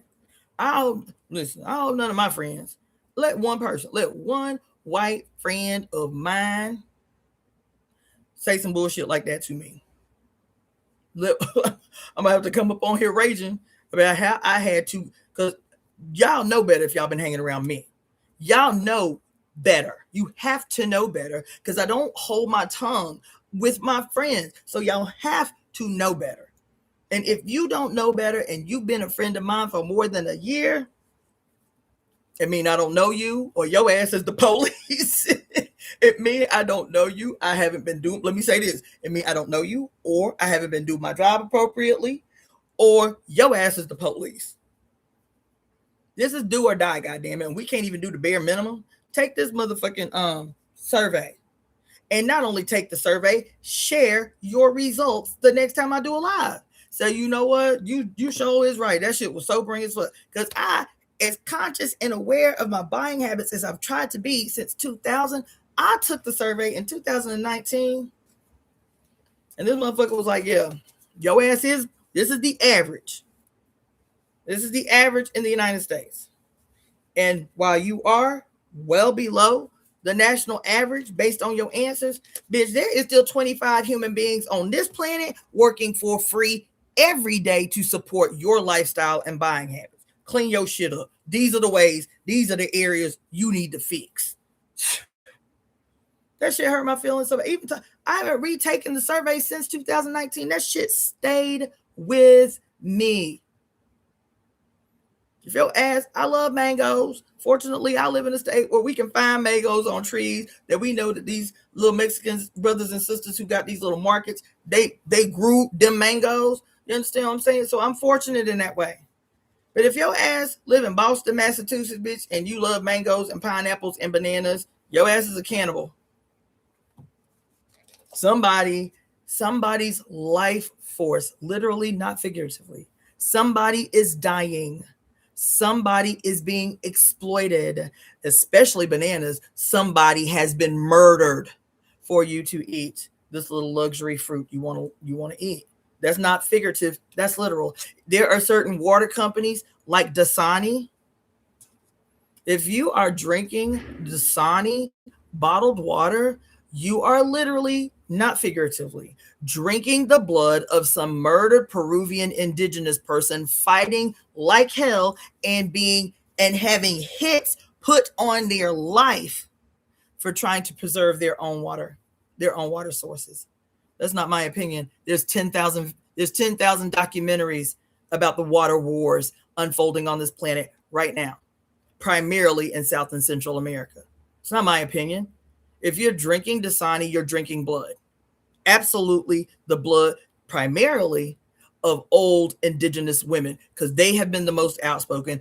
They have been the most gangster in the actual toe-to-toe throwdown to protect their water aquifers in Peru. Your ass is a cannibal. Your ass is a cannibal. Dasani ain't the only water company that's guilty. There's a documentary. I don't remember who did it. These are the documentaries I used to show in my science classes when I was teaching high school. Y'all gonna learn something up in this motherfucker that you're gonna take out of here with you forever. Yes, I'll teach you what is required for you to pass your test, but you're gonna learn something up in here. You gonna go out and people gonna know 50 years down the line you came into contact with Cassandra, didn't you? You came into contact. How you know Cassandra? I'm telling you, when I was doing Hood Brothers hair in my house for 10 years while I was going through medical school, doing everybody dreads. Oh, we ain't gonna sit here and shoot the shit or listen to no hood music. I love you, but today ain't the day. You can do that any day. You gonna be sitting here in between my legs for 2 hours. I'm gonna dump some shit in your skull. I got little babies all over St. Petersburg and Tampa just from doing people hair. Grown babies that I took it upon myself. Your ass is going to get schooled today while I got your attention for 2 hours. And if you don't come back because you ain't like the lesson, that's all right. Somebody else will get it. I got grown ass men today who say, I wouldn't even know what I know. I wouldn't be as up on game about this bullshit out in the world. I had a brother told me, I stopped fucking with white women because of you. I was like, I ain't never told you to stop fucking with white women. He was like, no, I was finally able to see shit I was not able to see before. That's why. I was able to see more around me than I was able to see before you started doing my damn hair. That's why. I started seeing treachery everywhere. That's why. You understand what I'm saying? Take the survey. If you say you anywhere about this life, if you you all on this walk with the goddess and all of this, take the survey. I'm checking tests. Take the survey. Email me if you don't want to put yourself on blast. But put yourself on blast, bitch. This is how we can hold each other accountable so that we can all come out on the other side of this thing, actual God-like soul sovereigns on this earth together. The only way that we will is called slaveryfootprint.org. Slaveryfootprint.org. Take the survey. Because it's not just about you becoming a soul sovereign. It is about you sitting in the confidence and the courage and the audacity to be the sole governor of this empire, the sole sovereign of this universe through which everything spins around your heart. Your little planets spin around your heart as its center. You the universe, bitch.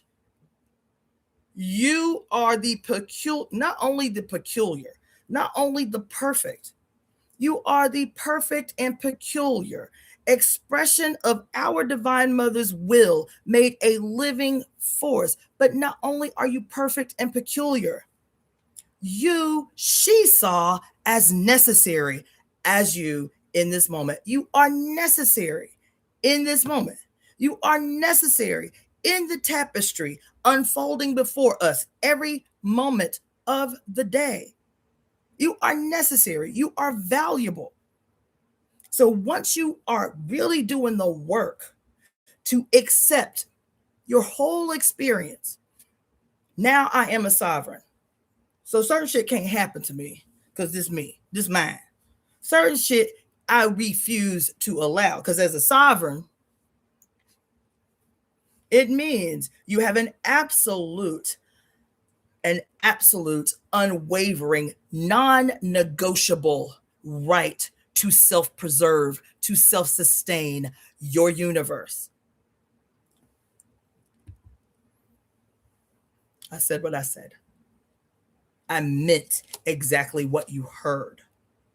As a sole sovereign of an independent universe, you have an absolute, unwavering, unwavering,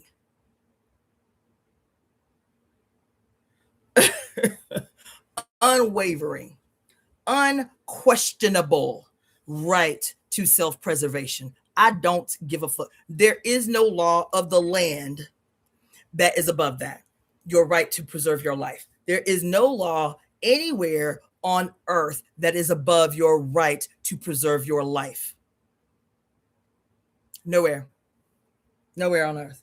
But you cannot accept that unless you accept that you are a born perfect, emanated perfect. Not only emanated perfect, you have a divine and unbreakable covenant with heaven and earth to live your absolute best life on this earth that was given to you as a gift. And once you can accept that for yourself, then you have to accept it for the other universes around you. This is how you end racism. This is how you end sexism. This is how you end the isms. This is how you end misogyny. This is how you end patriarchy. This is how you destroy classes. Is that once you accept that you are a perfect and peculiar, necessary personification of the one in the material world, that she saw fit to allow you to live in the material world as an absolute soul sovereign with the right to experience the best of the world at none's expense, because she gives abundantly all the time, over and over, no matter how many aggressions we've made against her, no matter how many transgressions we've made against her, no matter how much death and despair and polluting of the water, that if we sit our asses down and relish in our sovereignty and the others around us, their sovereignty, the guarantee that I will never harm you is because your ass is a soul sovereign. Why do I care that you're a soul sovereign? Because the God in you that I see is your mama, bitch. And because I love my mama, because I know what I would do to protect my mama, I have to honor your mother, whether you know her or not, whether you know her name or not. It doesn't matter. That some universe known as heaven in your body, some uterus saw fit for you to exist. And because you exist, I have to honor your sovereignty. I honor your sovereignty. And because I honor your sovereignty, and I have taught you to honor and uphold and defend your sovereignty, you do not have to fear me. I will never encroach on your sovereignty. I will never threaten your sovereignty. This is how you end nations, bitch. This is how you end the state, bitch. This is how you create a borderless world that the goddamn socialists are always talking about. We want a world without borders and shit. We want this utopia that is the would be, communism in things.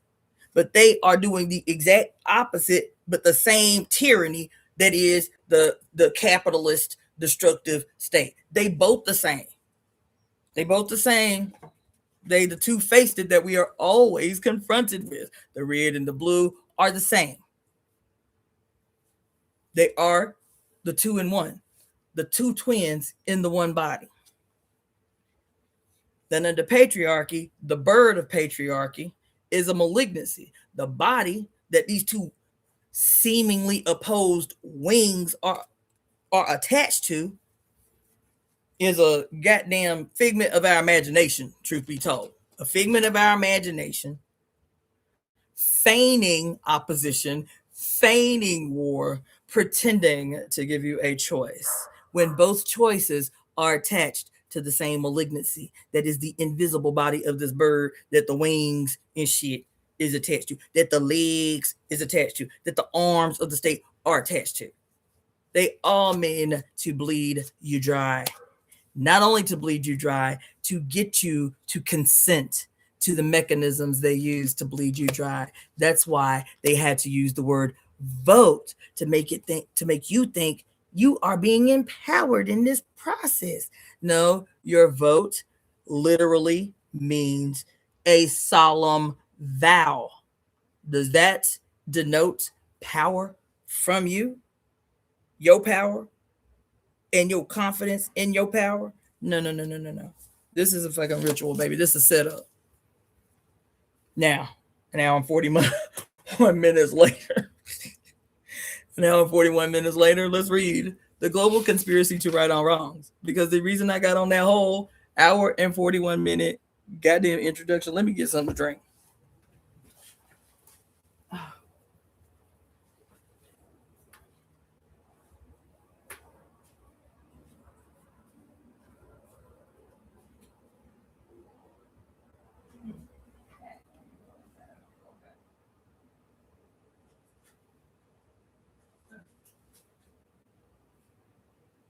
Hungry again. The whole reason I got on that whole introduction is because this month I've been up since I didn't go to sleep until 5:47 this morning, trying to prepare y'all to put y'all up on game about this astrology we're already in. The biggest portion of it was on January 26th when Neptune entered into Aries at 0 degrees. We really did enter the whole new year on and popping because of y'all president. But this astrology coming up for the next 3 months began this next level in this process began on January 26th.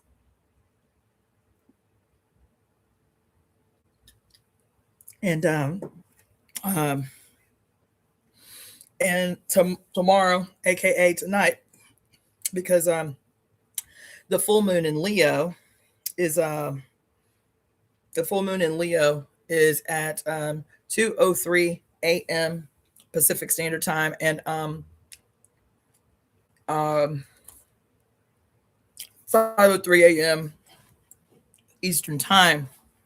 So I was like, all right, I got 10 million things to do because tomorrow is our official declaration day. It's the last day for us to basically officially declare our intention to run for office. So those of you who don't know, my name is on the ballot to run for mayor of the city of Los Angeles. But because there are these complicated processes that have to happen tomorrow, that's why I haven't started really advertising and promoting. This is the very last thing that we have to do. And it's still more paperwork. Let me just tell you about bureaucracy. Okay. When I tell you, I have signed so much paperwork to apply for office since December, by the way, since the first week in December. I have been filling out paperwork and going to necessary quote classes and workshops since December. Filling out paperwork and going to quote necessary classes to run for office. This shit couldn't be any more bureaucratic. And then tomorrow, we got to spend several hours up there to fill out more paperwork. I know I done signed at least 20 pages of papers. I'm not joking. At least 20 pages of papers over this process since December to qualify to run for mayor. And even though my name is on the ballot, Monday, when we go through this meeting, because up until this point, you could start fundraising. Like I have the account, I have a checking account for the committee. So, but I haven't started the fundraising process because I was like, all right, I don't want to start fundraising and all of this stuff. And then they tell me on Monday, after we go through this whole process, because it's one more big giant hurdle you have to, go through. And then after that, it's not until after this week, after the 7th, that you can actually start getting signatures, because you have to get so many signatures, right? Many signatures. So you have to go through the signature process. And then after the signature process, but you can't start getting signatures until after the 7th.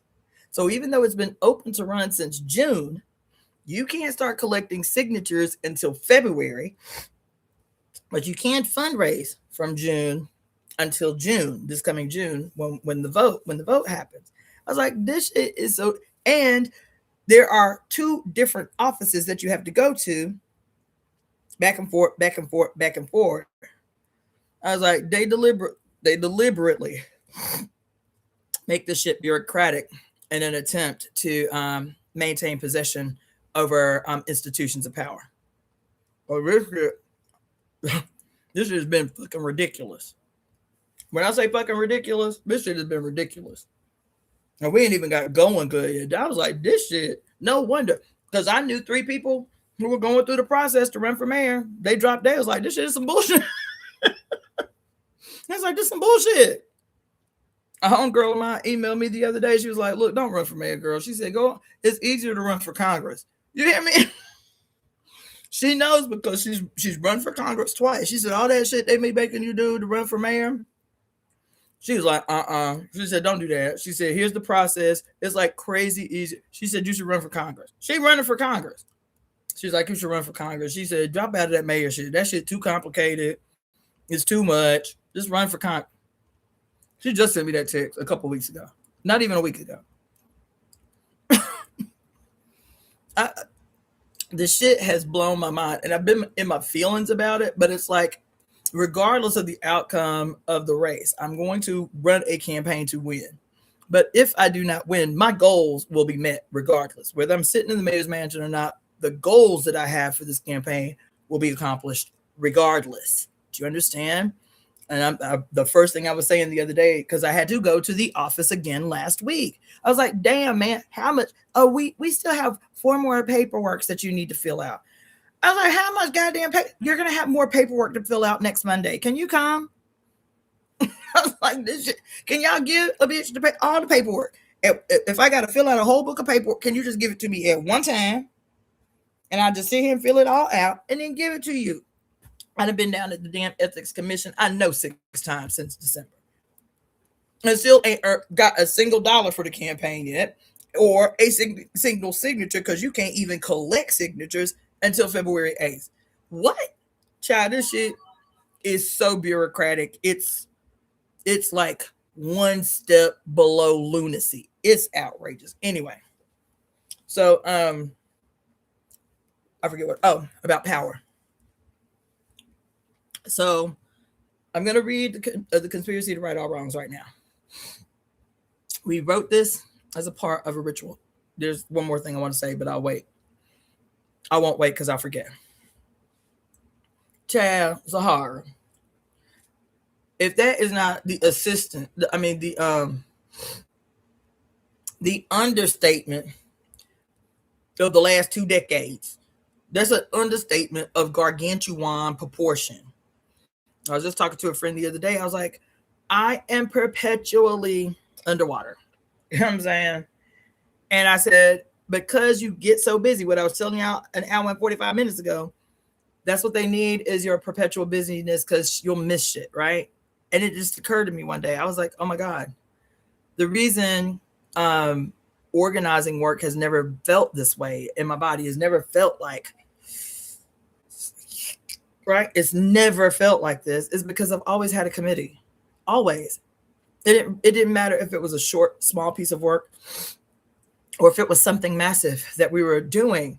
Not only did I have a committee, I always had an influx of people who were ready to contribute to what I was doing. This was the impact of having been an organizer as long as I had been in the Tampa Bay area. All I had to do was put an article in the local newspaper. I'm going to do this. No plan of action. Excuse me. No nothing. I'm going to do this event. Boom, boom, boom. Here's the bullet points. And within the day, I was going to be getting calls all day. I can do this. I can do that. Do you need us to bring this? Do you need us? Every time, organizing was so beautiful there. It was so effortless. It was so always exciting. Doesn't mean it wasn't hard work. It was hard work. But it was like the whole energy, the whole like everything that we did, whether it was me as an organizer after my husband and I split up, or even as the Black Star Action Network, which was the organization we created. Everything we did was just fucking exciting. Everybody was so hype. It was just a whole energy. It was a whole vibe. It was like exciting. Like every event, like we were more and more convinced, like, yeah, we gonna take this shit. Every event in our mind was a brick in this institution we were trying to build. It was an identifiable part of the construction of this thing that we were trying to create. And we could see it clearly, no matter what it was. It was just an exciting time to be an organizer. This time is the same. It is, man. All I see is opportunity. And the thing that is constantly frustrating me has been, let me put that in the past tense, has been constantly frustrating me, is because I still only see opportunity. That's all I see. All I see is opportunity. We can take this shit. We can take this shit. Right? But that has been the missing thing, is that I had not even slowed down enough to recognize, and it's different organizing here. You know, I was in Tampa, I was in St. Pete. It's much more condensed. The communities are much closer together, right? That's different. It's been different as an organizer living in Los Angeles. And that particularly Los Angeles, because even that experience when I go to other events in other cities like San Francisco, in Oakland, or in San Diego, the Black community there is doing something radically different than what's happening in Los Angeles. That's why I know that Los Angeles is strategic politically where they are concerned. And so it is strategic for us if we can close in ranks, consolidate a goddamn force, a committee, and set this shit off. And so that's what this campaign has to be. That's what the building of the Temple of Evolutionary Emergence, in my mind, has to be. It has to be an institution courageous enough to seize all of the untapped possibilities that exist in this city. You understand? That's why. That's why the process. So everything that I've said today is about what our conspiracy says, is that today we, our mothers, children, instill courageous action. We embolden the fearful. This is the moment. This is the moment, right? The last portion, if you guys are interested, you're going to have to email me. So EvoEmeTemp@gmail.com. EvoEmeTemp@gmail.com is how you can email me for a number of reasons. If you want to get a reading, and I'm going to tell you, as a matter of fact, I'll do that right here at the top. So I will be offering pretty steep discounts on the readings. I'll probably do that because the whole month, man, is so giant. It's so giant. So I think I'll do that. If y'all want to be up on game in your preparation for this month, what to look out for, how to plan for that. If you want to book a reading from me, if you want to book my time, the time that you would spend booking a reading, but you want to talk to me about how to curate a ritual specific for your needs for these events, you can do that. Whatever. So the readings that I offer, the divinations that I offer, are typically $153 for an hour and $90 for 30 minutes. But you know what? I'm just going to do it for the whole of Black History Month. Let's do that. For the whole month of February, the discount is going to be so it's $153 normally for the 1 hour divination. So we'll do that for $100 flat. And then for the 30 minutes, it's typically $90. So we'll do that for $60 flat. So $100 for an hour, $60 for 30 minutes. And I'll post that on my homepage of my YouTube channel and all of my other social media. And I will also post that on the homepage, like the community section of my YouTube page. So $100 for an hour and $60 for 30 minutes for the month of February. But we can start that today. It's essentially February. So we can start that for today. And then so EvoEmeTemp at gmail.com.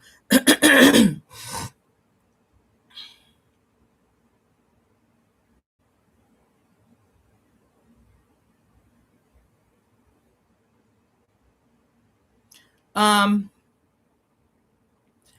um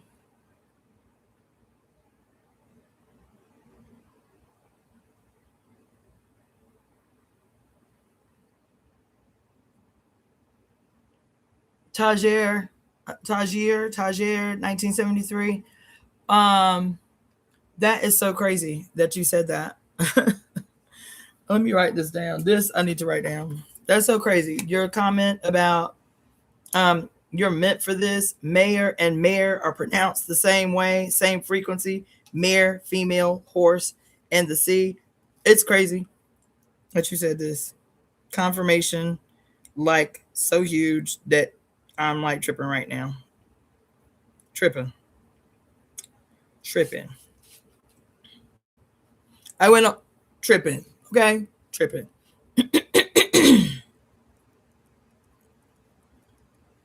Wow. All right.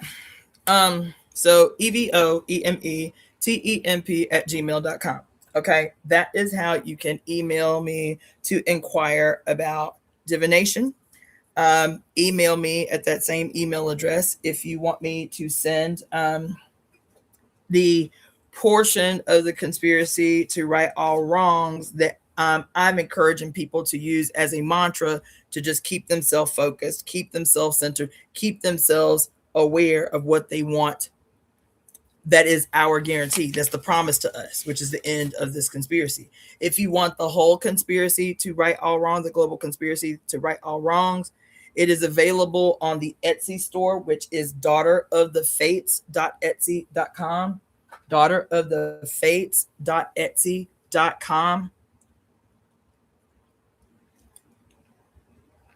I see you, Persis Andrew. I see you, and yeah, hit me up. Tony Pettis. Typically, I read either from the Kali Oracle and our standard. I say our because typically I will do a pull for the Temple of Evolutionary Emergence, but it is the Medicine Woman Inner Guide work. That's a deck that I've been using since 2016. Or if people prefer, I will pull a couple of cards from our standard deck, which is the Medicine Woman deck, and then add a single Kali Oracle card if they want. I can do whatever you want. You book the time. And like I said, if you don't want a reading, you just want to get insight on how to curate a specific ceremony or ritual for yourself to bring in this month, we can do that. I've had people book the time for me. I had this one girl book the time for me that is a reading, and she just wanted to talk to me about my opinions because she was going to go to Chinese medicine school, and she wanted to get insight on what she needed to do and how she needed to approach Chinese medicine school. So your time is your own. This is what I promote as my divination time, but you tell me what you need and then I can move from that space. All right. Then if you want to purchase the entire global conspiracy to right all wrongs, which is a spell, it is we call our spells conspiracies that we created in May of last year. And it was a collective ceremony ritual that we did. We spoke out loud. We had an opening ceremony. We spoke the conspiracy out loud every day. And then we closed the ceremony. We started it on May 25th and we ended it on August 25th, right? That is available for purchase on my Etsy store, which is Daughter of the Fates, Fates. And I don't remember, it's like $5, $10, something like that. But it has the execution of the ritual, all that shit. If you want to do the whole ritual, or if you just want to own it, to repeat it, to recite it with me when we recite it at the beginning of our lives. But the last portion of it, the last few sentences of it, is what we're going to use as the daily meditation through this month. For me personally, you can do whatever you want. Okay. Also, those of you that are on YouTube, you know that there are other ways that you can support. You can buy a super thanks or a super chat or whatever. You can become a paid subscriber to my channel. I've got I think 7 tiers of subscription that you can purchase to support the work of the Temple of Evolutionary Emergence. And also on the Daughter of the Fates Etsy store, there's a ton of jewelry and books and all kind of stuff. All kind of there's wands, meditation wands or casting wands, anything that you need to up your spiritual game. You can get that on the store. And I will show you my shirt that I love so much. And I was feeling this vibe. It's called Ammo. And I'll tell you, I forget what it say on the back. It's I forget what it say on the back. Damn. What it say on the back? It says, I think it says arming minds. What is that? Damn. Arming. Active minds motivate others. Active minds motivate others. That's the ammo. The brother who makes this shirt, his company is called Gorilla Republic Original. I bought this years and years and years ago when I was trying to buy everything everybody was making when we was doing all these Black Power events all over the country. This dude's got great gear. I got so many shirts by this dude. He got great gear. Great gear. So anyway, all right. Global conspiracy to right all around. You got noisemakers. Pull out your noisemakers. We are the breakers of curses, the casters of glorious conspiracies, and the creators of the new world. I, Cassandra Faye Floyd, am a divine instrument of my mother's divine will. As such, I am protected and guided by the sacred blood and water of my mother, Jacqueline Jeanette Cook's body, that anointed my entry into this life. I am divine because she is divine. Mommy and I are one. I call all of our mothers to this moment. I call on they who govern everything, all time and every space in between.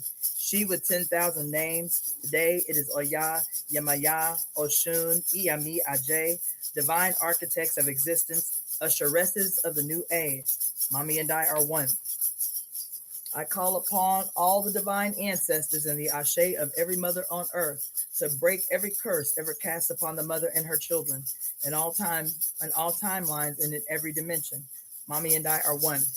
We, the mother's divine children, conspire together today to forever bind those who have or would harm you, great mother. Mommy and I are one.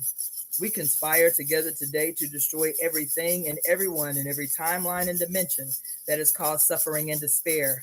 Mommy and I are one. Today, we embody the sacred and divine power of our mothers. Today, we the tree, we the weavers, rewrite all time.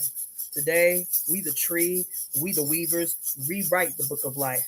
Today, we, our mother's children, call on the winds of change. We conjure the primordial dark. We summon the sacred serpent deep from within the earth. We subdue the rogue sun. We control the light.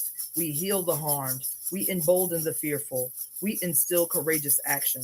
Today, we are staging a global evolution as is our mother's divine will. Mommy and I are one. We, the architects of the new age, now create the new institutions, the new traditions, the new culture, the new ways of being. We ecstatically welcome the radical destruction of all institutions of hate and harm erected by the godheads of war. Mommy and I are one. We have the power. We have the voice. We are the portals of change. Now we employ our sacred breath and we give life and sacred blood to this conspiracy. Mommy and I are one. We command, come the wind, come the storm, come the lightning, capture and judge all godheads of war and all betrayers of the mother's divine will. Bring their confusion to and war to an immediate end. Scatter them to oblivion, never to be resurrected. We are the fates. We are the furies. We are the EvoEmeTemp. We are the disseminators of divine time, divine retribution, divine rectification, and evolutionary justice. Mommy and I are one. We are the restorers of heaven on earth under the mother's divine reign. We wake the sacred serpent deep from her sleep to assist us in this sacred assignment. Mommy and I are one. This is what I'm going to send to you. Love unlimited is our birthright. Harmony is our birthright. Ecstasy is our birthright. Pleasure is our birthright. Freedom is our birthright. This is her divine will. We are the divine executors of her will. We speak her will into the now to reverberate throughout all time, all space, and all dimensions. It is certainly, as we say, forever and ever. Mommy and I are one. Mommy and I are one. Mommy and I are one. So, like I said, I'm going to be writing on my little post-it notes to post everywhere. And that's what it's going to have on it. The focus on what we want to create right now based on what we deserve. What is that? What is our mommy's will for us? We have a memory of. What is our mommy's will for us that we have a memory of, that we are longing for, longing ourselves into sickness for? That love unlimited is our birthright. She showed us that. Harmony is our birthright. She showed us that. Ecstasy is our birthright. She showed us that. Pleasure is our birthright. She showed us that. Freedom is our birthright. This is her only divine will. This is her will for us. This is her desire for us. It's in her name. This is her desire for us. This is her divine will. We are, as her, because mommy and I are one, we are the divine executors of her will. We are the divine executors of her will. We, as her, we, as the peculiar, perfect, necessary personification of our mother's will, made a divine material force. This is her will for us. This is her will. This is her desire for us. You understand what I'm saying? We are the executors of her will.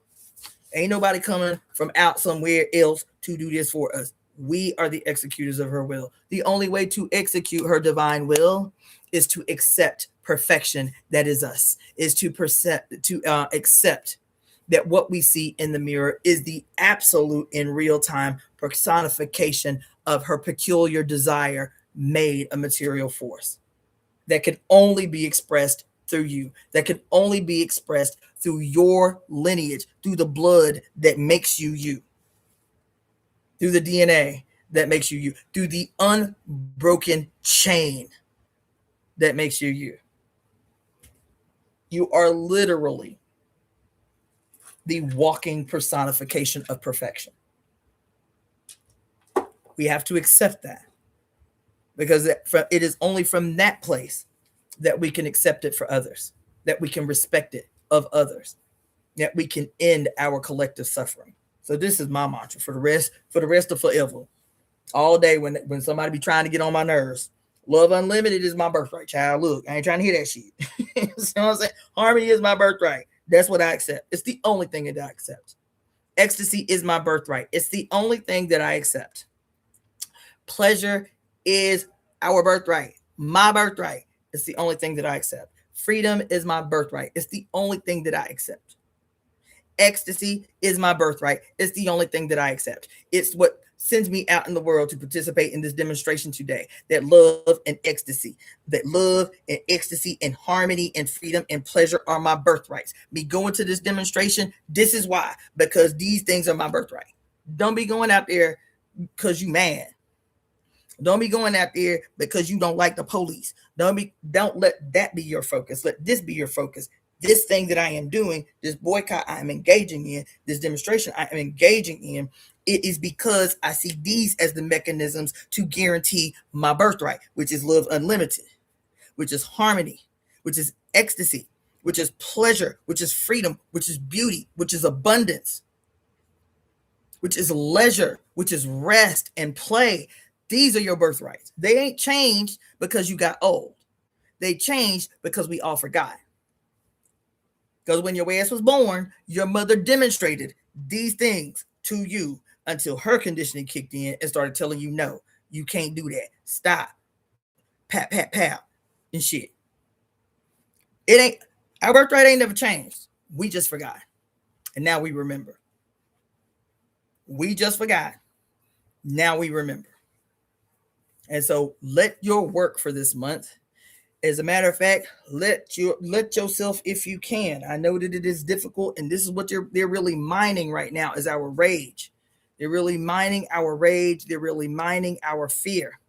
But let this, in this love month, let this, because there's a big event happening on your love day. On this love month, in this love energy month, in this month of acknowledging the contributors of the advancement of Black-skinned people. Black History Month is for everybody. Yes, it is.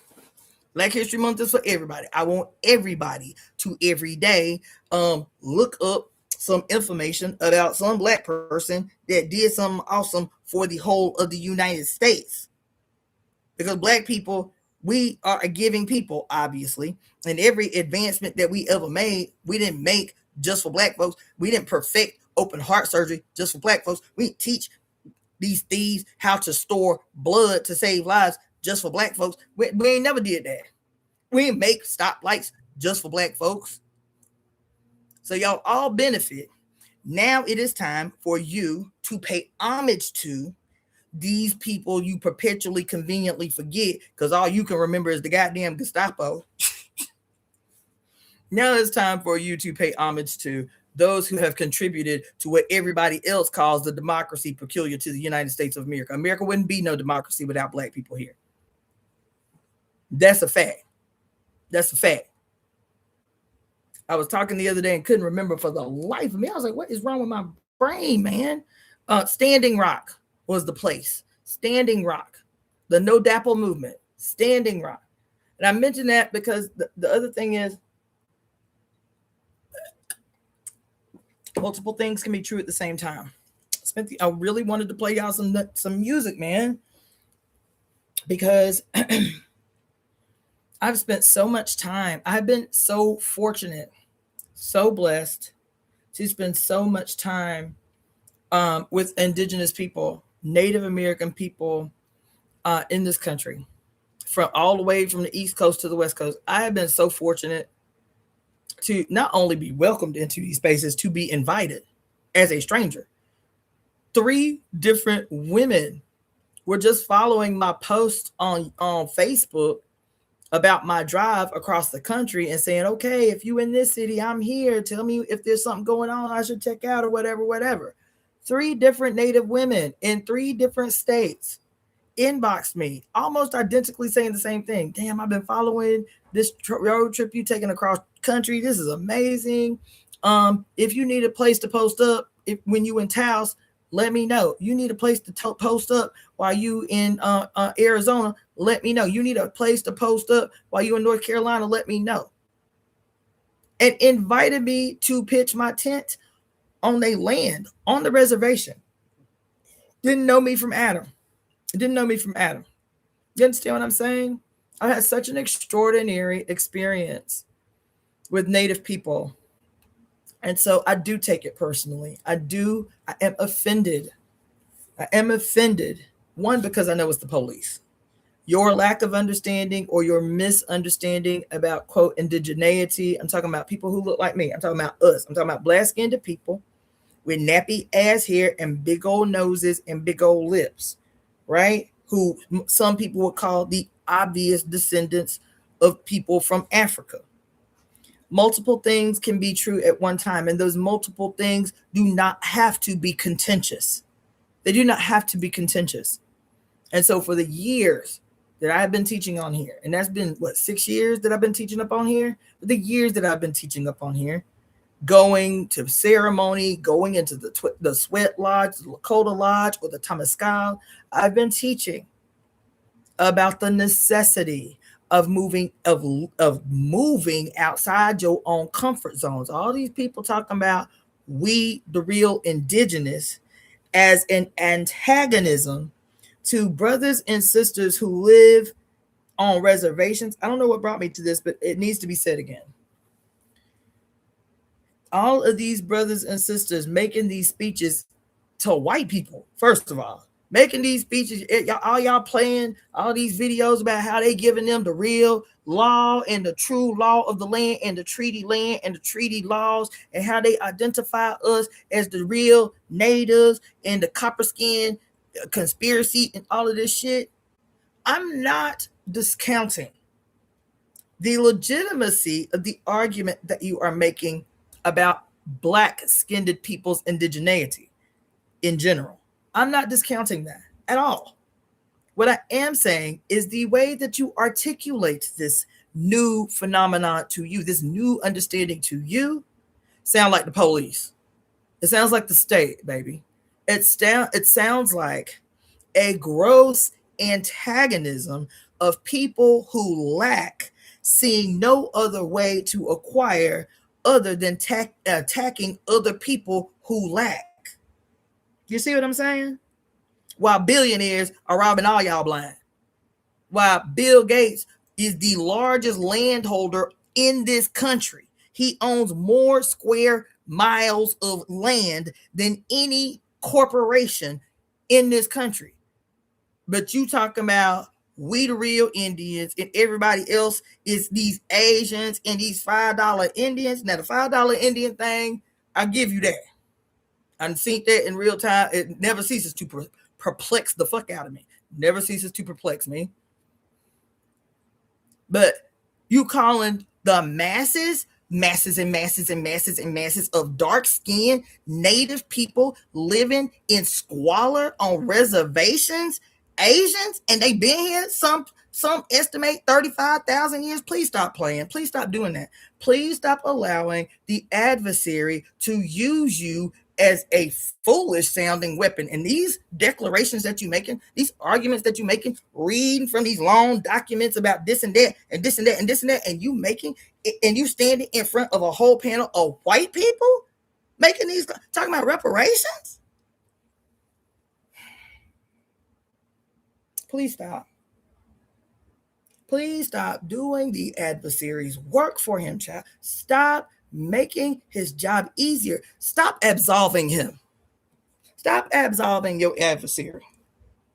Stop making excuses for your adversary. You standing in front of a whole, Stand in a signified line, so all these black people can be talking about we the true indigenous people, we the true indigenous people, we the true indigenous people. Meanwhile, you ain't saying, as the true indigenous people, we charge you with genocide. That ain't what you're saying when you're standing in front of a whole planet of white people. We ain't saying that. We ain't saying that as the true indigenous people, we charge you with crimes against humanity as the true sovereigns of this land. No, we ain't saying that while we stand in front of a bunch of white people. No, we saying y'all owe us. If anybody need to be getting reparations, it need to be us. And it is us as these foundational black Americans who are the true Indians of this land, or whatever the hell y'all fucking be on. Hey, how you doing? My phone was off because, child, I hate turning my phone off, but people play too much. I'm gonna have to change my number again, because you give a person your number one time for a specific reason, and they feel like this entitles them to them blowing you the fuck up all the time. The fuck? We ain't friends. You know what I'm saying? Anyway, I digress. Is that food? Yeah. And my ass is hungry as a hostage? I figured you did. Hungry as a hostage. Your hat is cute. We can talk in a minute because I am on a live, but no, you're fine. You're fine. But I wanted to, that's why my phone wasn't off, and I wanted to check in with you to see how your first night was. But let's wrap. You gonna be here for a while? Yeah, you want me to say? Yeah, that's good. Huh? I was gonna take the bus and go to the beach. Yeah, do that, because I'm up in here. I got to make some money, child. Yeah, my head really want to go, and I might go tonight, but not while it's daylight hours. I gotta grab money. This is awesome though. This I was literally just saying, I was just literally telling them I'm hungry. I'm gonna eat while we talking. This gonna have to be multitasking. There is a big bottle of salad dressing in my refrigerator that looks orange, like ginger. Can you bring me that, please? This is all for me? Yeah. Let's go. Let's go. That right there. Not only that, I didn't go to bed till 5:47 this morning. Mm-hmm. You can just put that whole foil thing right there. I don't want to make a mess. It's all right. All right. Messes get clean. All right. Yeah. And cornbread too. Let's go. Come on in the room. Look at God. Look at God just coming on in here with food that I didn't even ask for. Look at that. I accept them kind of blessings. And can you do me one more favor and angle that fan towards me so I can stop sweating like I've been running away from captors? Let's see. I can't feel it. 3, it's on 2 now. Put it on. Yeah, put it on all the way high. Okay. It's unusually hot today. Yes, Lord. Yes. That. I've been over here suffering. I see you, QB. QB, you need to make sure, because I was thinking there was several people saying that they're not getting notifications. You need to check the notifications in your phone. If you've already checked your notifications settings in YouTube and you're still not getting notifications, because I found that has been a problem with me with other apps. Check your notifications for your app, your YouTube app in your phone or in your computer if you're on a laptop. Y'all are gonna have to forgive me. I have to eat. I'm starving. I'm still gonna talk to y'all, but I just wanted to say that I don't know why. I don't know where it came from. But every opportunity we can, we have to make it. First of all, we got to make our adversary pay. I'm sorry. That's it. We got to make them pay. But we definitely can't be doing their work for them. We can't make it easier for them to make us suffer. Like, where they do that at? We can't do that. So you foundational Black Americans, you other people who call yourself whatever you want. That's what a sovereign can do. You can do that. But stop articulating it in a way that would deny the absolute right and claim to this land of indigenous people who have also been the custodians and caretakers. Not only the custodians and caretakers, they have been the keepers of the secrets that we as indigenous people have been denied. I didn't know anything about my Native American ancestral heritage and the customs that came with that until I started communicating and going into ceremony with the people who have been the custodians of those ceremonies, those rituals, and those ways. Stop doing that, man. 99% of y'all didn't know anything about the customs of your ancestors, your indigenous, your Western Hemispheric indigenous ancestors, until you came into contact with, quote, brown and red skinned people who allowed you into the spaces to learn these customs and these traditions. It does not mean that we may not have, quote, points of history that we can point to where there have not been antagonisms among and between us. But 90% of those antagonisms among and between us were hoisted upon us by invaders. Stop doing that, man. Stop doing that. And I'm gonna say something else that's real controversial. I can already bank on the fact that my Black Power militant brethren and sisterin, for whom I love very, very much to this day, unapologetically, as Black nationalist and gangster as they is, I'm gonna say something right now that's gonna make a lot of folks mad.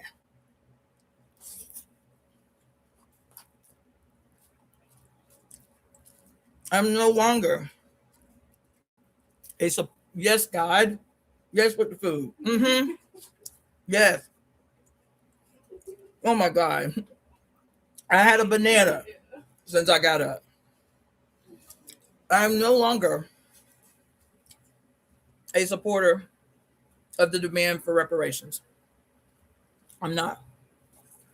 What I am a supporter of, I'm going to hope that you can see the need to shift your language. What I am a supporter of is an absolute demand. Enjoy your time at the beach. I wish I could go, but I can't. I can't reason. I can't reason it today. But you'll text me. You'll be able to get up with me later after I turn my phone back on. All right, peace. Um. No. Mm-mm. We can repair what has been done. What we require to repair what has been done is rectification. You understand? Is restoration. Is a return. You ain't paying us nothing. You ain't, quote, giving us no checks. We demand a return of our wealth, a return of our labor, a return of our resources. I'm not talking about reparations. Now that's why them brothers and sisters all over this country right now today feel the need to, quote, use the language of their aggressor to try to make a legal appeal to them to justify their demand for reparations. That's some bullshit. First of all, it's crazy to me. And I used to be a hardcore worker in the reparations movement, man. Just accepting, because I didn't know nothing as a young revolutionary. I was like, this makes sense. You know what I'm saying? The Jews got reparations. We should get reparations too. No. No. We ain't talking about the same thing.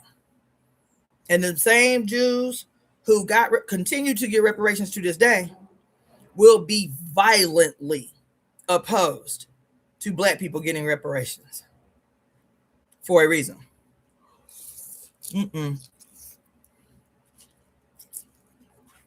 First of all, you can't know history, not the way you should.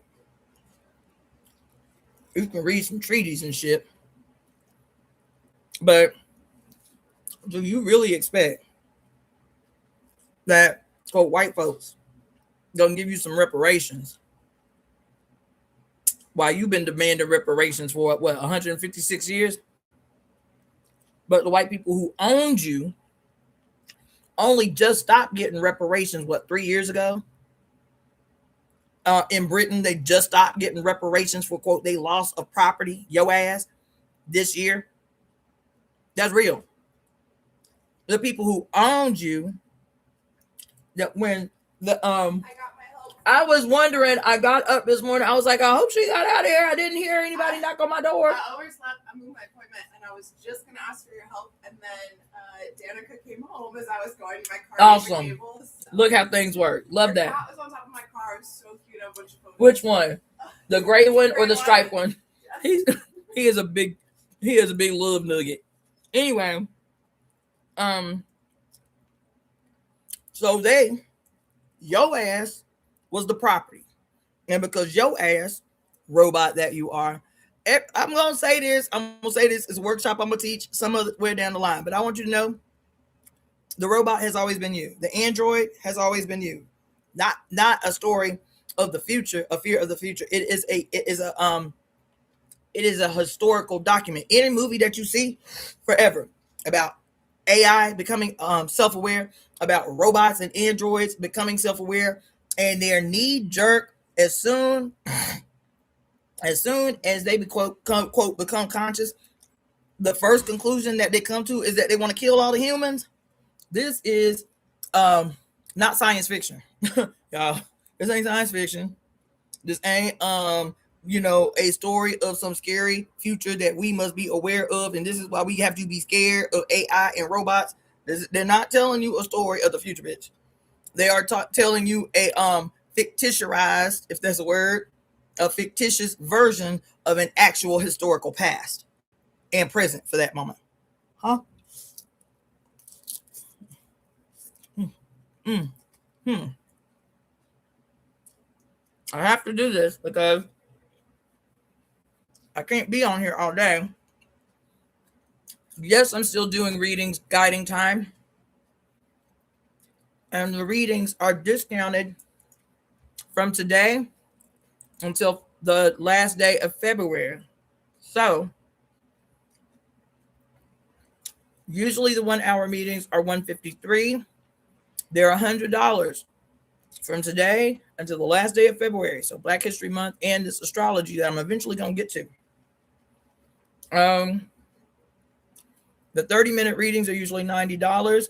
From today to the end of the month, they're going to be $60. So $100 and $60. Email me, guided time, at EvoEmeTemp@gmail.com.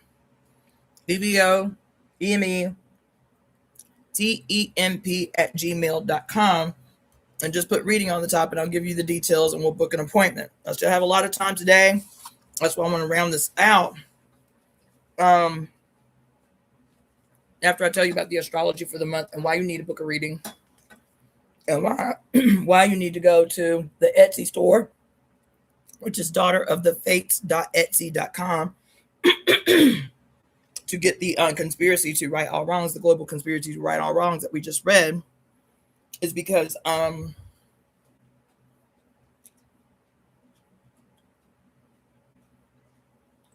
the astrology for this month is huge. Yes. Email me, because I was wondering what happened. Yes, email me, and with your actual name, not your YouTube name, because I know there was somebody I missed, and I was like, damn, are they going to email me back? I think I remember exactly who you are. So email me today. As soon as I get off this live, you'll be the first person that I email, okay? All right. Y'all have to forgive me. I rarely do this, but I was really starving.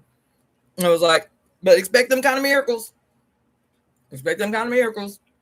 Because I did not call this person. As a matter of fact, I'm not going to tell you what her name is, but I can share the story. A few days, about a week ago, in flow, email me the same question, and I'll communicate that to you that way. So about 5 days ago, it was more than that. It was a week ago. As a matter of fact, it was a week ago tomorrow. If anything like this is happening to you, share these stories, because I have a short story to tell with y'all. This young person that just brought me all this food, a salad, a big ass salad, and some chili with some cornbread. And I was just sitting here thinking, even after I get done, I got so much to do. What am I going to do? I don't want to cook, and I'm hungry, and I haven't eaten. I ate a banana. And then she just walked up in here while I'm thinking. As a matter of fact, I had stood up and said, I'm hungry. I don't know if y'all heard me. I said it out loud. I said, I'm hungry when I went to go get something else to drink, right? This girl just walked up the stairs unannounced and gave me food, right? Let me tell you what happened. This little person, this young person, was who I was bitching about a week ago. Saturday, as a matter of fact, a week ago Saturday.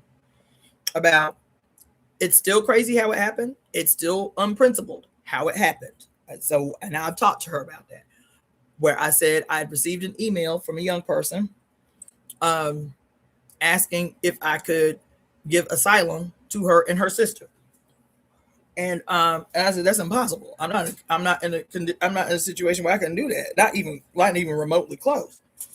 And I said, but here are some organizations that are really quick to help, and this, that, and the other. If you and your sister are planning on coming out here for certain, and you are hell bent on it, these are some organizations that can help you transition into here very quickly, right? And I was going off on here because I was like, who does that? 6 women have emailed me asking me if they can come and live with me. And I'm like, what the fuck is going on? Did they email anybody else that they follow on YouTube and don't know from Adam to ask them if they could live with them? I'm like, what in the hell is happening in the universe that this happened 6 times in 2 weeks? Followers, nobody that I know personally, followers on my YouTube channel are emailing me asking me if they can come and live with me. I'm like, that's wild to me. It's wild beyond imagining. But I was like, damn, did they email anybody else and ask them that? You know what I'm saying? Did they email, what's her name? Mama T? Or any of these dudes or anybody? Did they do that? I'm like, this is wild. Like, why is this happening? Then this young person, the thing that she did different other than the other 6 ones, I said, no, this is not something that I even remotely have the capacity to do. Even the person that I was housing, that's been my friend for 25 years, could no longer stay with me. And his house burnt to the ground. You feel me? And spent my time collecting these numbers of these organizations, plan your trip accordingly and do what you got to do. But no, I can't house you. I can't give you no asylum because I don't know you, right? And so I was like, that's done. While I'm on the live with y'all, for whatever reason, I was like, you know what? Let me go on in here and check my email. I haven't checked my email all day. This is like 7 o'clock at night. And this woman, this child, she's 23, got on a plane with everything that she could carry and came anyway. And emailed me. That's because she didn't have my number. And I see the email. I went ahead and got on the plane. I'm in LA and I need your help. I'm at a hotel. I said, what the fuck? What in the hell? So I called her. I was like, am I reading this email right? Are you in LA? Yeah, I'm in LA. Crying, sobbing. I said, what? Did you bring your sister? No, she didn't want to come because we didn't know where we was going to go. I said, so you got on a plane by yourself. Spent the last dollar that you had to your name to get the plane ticket to come to LA by yourself. You had enough money to pay for 2 days of a hotel. And this and what she said it really made me angry. She said, I just knew I was supposed to be here. The God has brought me out here. I just knew I was supposed to be here. I was like, don't do that. Don't do that. Well, you'll be saying just trust the God. I said, do not do that. Do not do that. I said, at the juncture that I tell you, I cannot help you. I am in no position to help you. Not only that, I'm telling y'all all the time, support my GoFundMe because I can't help nobody. I am in a position where I need help myself. And you get on the plane anyway. I said, why'd you get on the plane anyway? Well, because, I knew the goddess was going to have my bag. She was going to take it. I said, no, that's not why you got on the plane, baby. I said, you got to be honest. I said, the reason you got on the plane is that you knew if you gave me a side in the story, that I wasn't going to let your ass end up on the goddamn streets in LA. That's why you did that. You have to acknowledge that. You have to take responsibility for that first. We sitting in the parking lot. I said, because I'm not driving this car nowhere. I did end up going down there. She crying and everything. And I ain't got no more money for the hotel. I'm like, goddamn. So I'm mad as fuck. My homegirl's like, don't go get her. Don't do it. She's not your responsibility. Have her call her people now. So I went the next day, picked her and talked with her. I said, because you still can't stay with me, man. I said, everything about this is wrong. It's not, it's extraordinarily manipulative and off the chain. And I've never seen anything. My mind is still blown as I'm telling y'all the story. My mind is still blown as I'm telling you the story. Because I can't, who do that? Who do that? She got on that plane anyway. She spent $400 for a one-way ticket to LA. The day after I told her she could not stay with me. And she came anyway. And so she called me. She was like, can you come get me? I said, no, I can't come and get you. She was at the hotel. I said, no, I can't come and get you. Please come and get crying. I mean, I could barely understand she was saying. She was crying so hard. Please come and get me. Please come and get me. I was like, I'm not coming to get you. I was like, but I will come and talk to you. Yeah, that's all I want. All I want is to talk to you so you can see my face. So you can see my face. I was like, that's not all you want, but I will come and talk to you. We talked in my car for an hour because I said, I'm not leaving this parking lot with you in my car. I'm upset. I said, no, I'm not upset. I said, I'm angry. I said, no, I'm not angry. I'm mad as fucking hell. I cannot believe that you would do this. You would do this. I cannot believe that you would do this. I can't believe anybody would do this because what you're saying is not matching what you did. What you did was you banked on me, letting you into my place off this sob story that you done told me. And so, of course, even though I was mad as fuck and she knew I was, I let her know I was mad as hell. I said, I'm about tempted to have you call your motherfucking mama right now on this phone while I'm listening and tell her to send you the money for your ass to go back to where the fuck you was. I was so mad. Ooh, I was so mad. Don't make me do it. Don't make me do it. But, of course, now, the first thing that I'm trying to do is ascertain from the story that she couldn't tell me on the phone. That's why she needed me to come and talk to her face to face. That she was about to tell me that something really bad happened to her, this and that and this and that. No. As a matter of fact, I ain't going to tell y'all the story she told me. But the story she told me, it was like somebody took and poured gasoline on my hair and set that shit right on fire. My head went up in flames. I was so mad. God, I was so hot. Sunday, I was hot, bitch. I was hot as hellfire. Ooh, I was so mad and disgusted and felt violated. I'm not lying. I was out here fucked up, y'all. I was out here fucked up. And still, I was like, I'm not going to let this child, this baby, 23 years old, sit on this motherfucking sidewalk trying to figure out what the fuck she going to do after she done made a goddamn mistake of this enormous proportion. And it was enormous. It was enormous. It was an enormous violation. It was an enormous violation. I ain't telling y'all nothing I didn't tell her. I laid into her. I said, you ain't coming to my motherfucking house without taking responsibility for what you actually did. Don't be telling me no shit about how, I've been following you and you've been telling us to, trust the God. Don't do that. Do not do that. Do not do that. Do not do that. Well, I know she was leading me out here. Don't do that. It's not my opinion. Even with this event that I'm about to tell y'all about, it is not my opinion that the goddess will have us out here fucked up in the game, worse off than what we are. I don't buy it. I don't buy it. That's that Jesus shit. The need to suffer, the need to all that despair and all that. That ain't nothing I accept as the collective embodiment of our mother. I don't accept that. So don't be telling me no shit like she had you spend the last money to your name. Take responsibility for your actions, and then we can move forward from there. But you ain't coming to my motherfucking house telling me it's some de facto slide of hand back into ass way. I'm responsible for why you jumped on the plane and came to the middle of nowhere by yourself. Because that's essentially what you're saying. No, you, by virtue of what you ascertained in me, because it's obvious that it's something that other people are ascertaining in me, or I wouldn't have had 6 women in the last 2 weeks email me the same email. Can I come and live with you? So it's something that you ascertained in me that if I play my cards right, if I cry just hard enough, this bitch gonna help me. You understand what I'm saying? And she was not wrong. I said, but you need to take responsibility for your actions and for the insidious thing behind your actions. At the juncture that I tell you I cannot help you, you cannot live in my space, and you say fuck that, I'm going anyway because I know she won't let me be out here starving.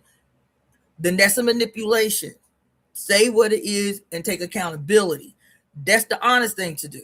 And then we can move on from there because you are in this quagmire, even though you put yourself in it.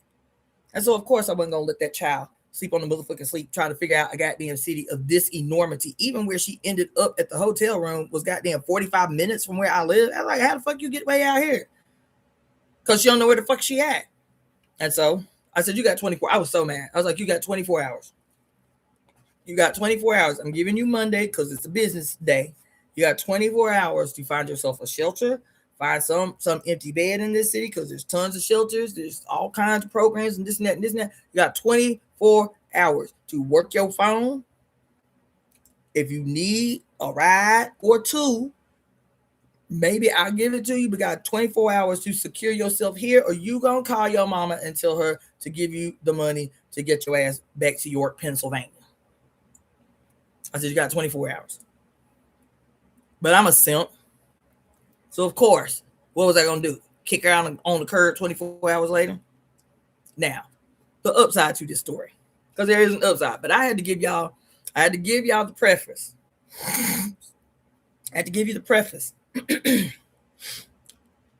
Because even though I was angry, when I say angry, I mean hair on fire, mad as hell, angry. I was. Am I an asshole? Nope. Am I a dickhead? Nope. So as soon as I made the decision in my anger that she could come over here, you got 24 hours to find yourself someplace to be. You feel me? And she came here, slept on the couch because my room is occupied. She slept on the couch. You know what I'm saying? Got up, and I already had the contacts that I gave her on the email, but I had some other contacts that I, texted to her. I was like, now, chop, chop. You feel me? Knowing good and damn well she wasn't going to find no place in 24 hours. She was going to have to work some angles, you know what I'm saying? Even with all the contacts, she's still going to have to do some things, go apply, this and that, whatever. Knowing good and damn well she wasn't going to be able to be out of here in 24 hours. And so I just left it unsaid. That little girl was here for 5 days.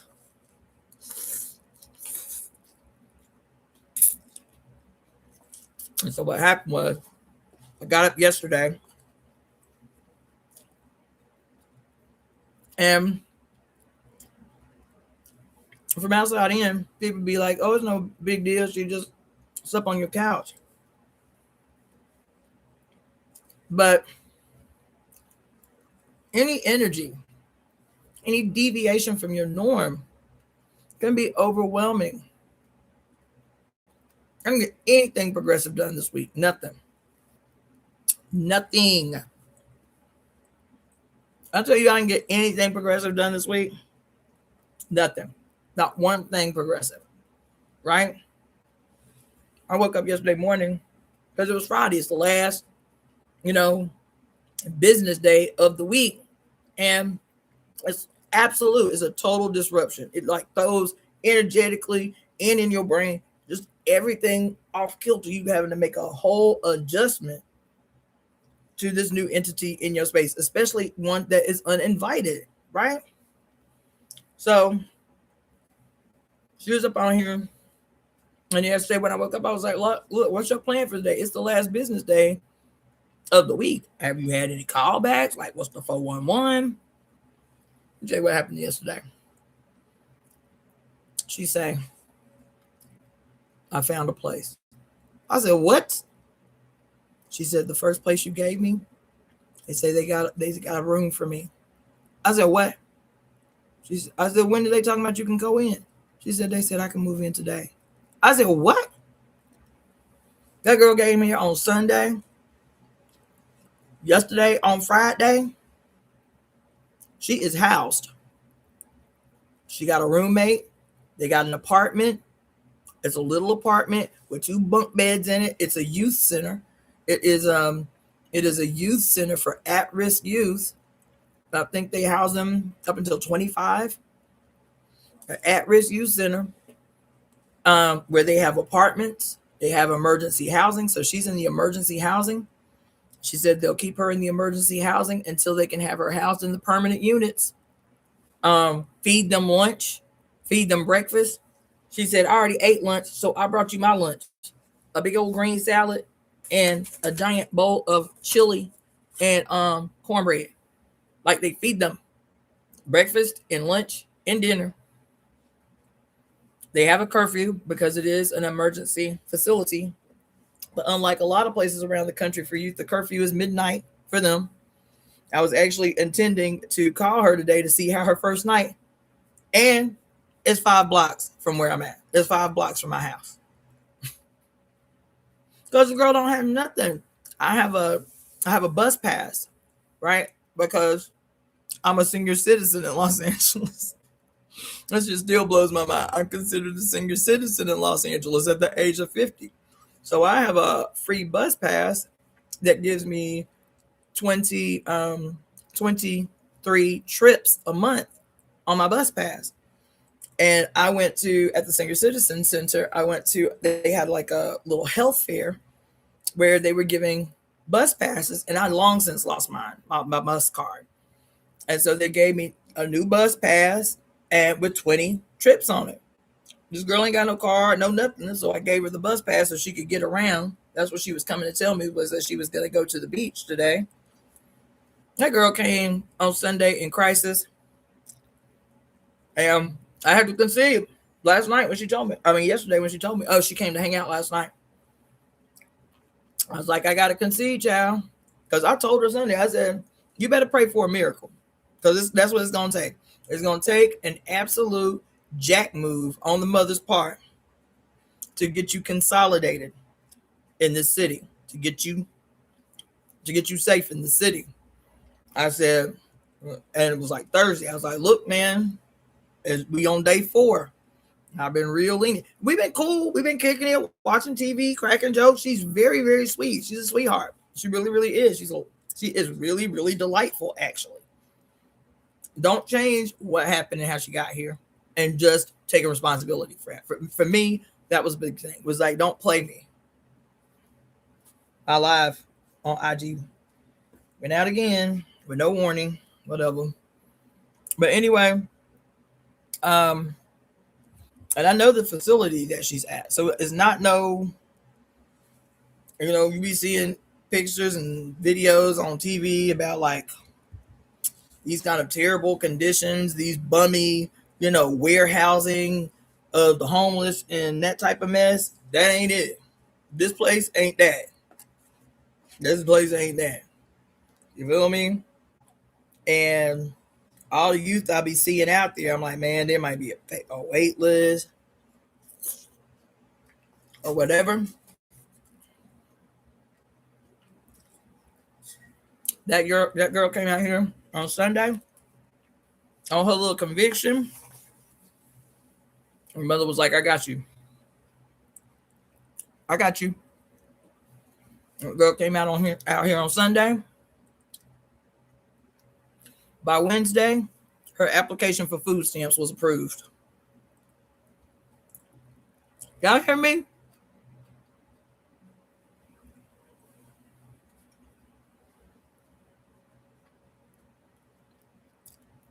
That little girl came out here with nothing.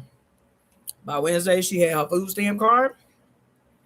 Yesterday morning, she was like, they approved me. I got a place to live. She moved in yesterday. Yesterday morning, they approved her. Yesterday evening at 5 o'clock at dinner time, she was down there eating dinner, getting ready to get the keys for her new little shared space. They have to share in the emergency program. Vayonie, she stepped out on faith, but honey, she needed a conduit for that faith to unfold, child. Okay. She needed a conduit. She didn't step out on faith. She stepped out on faith.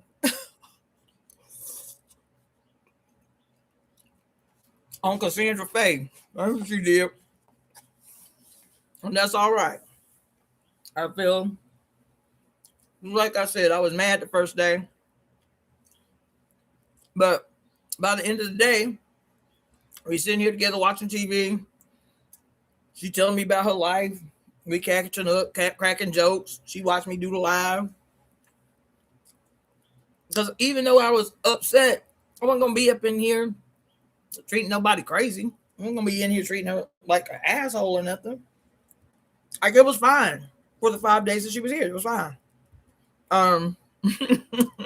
Y'all tripping in the comment section.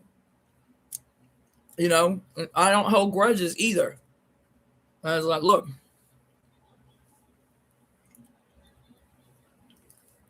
It's obvious that the mother had something for her out here.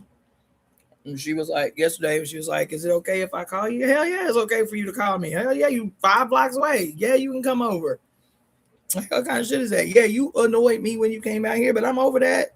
You just don't think that just because the 24 hours turned into 5 days that that you just posted up. Like, don't do that. She's like, no, I'm still looking. By yesterday morning, she had a place.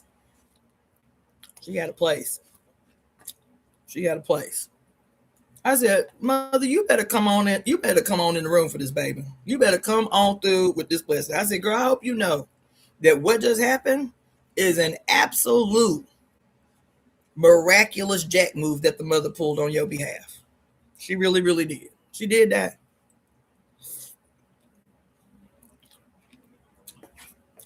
She did that.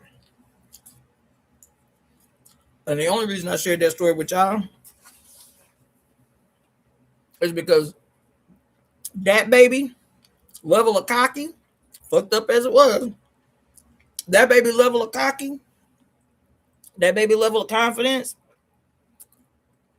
that's how we have to be stepping up into this motherfucking month, bitch.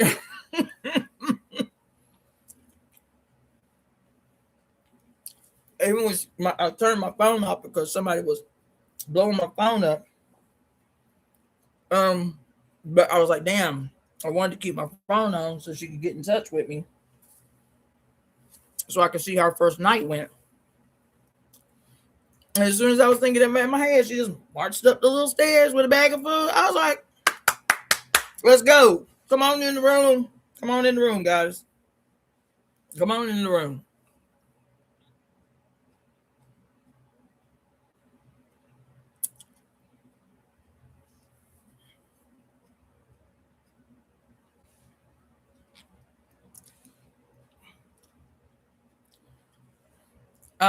It ain't that.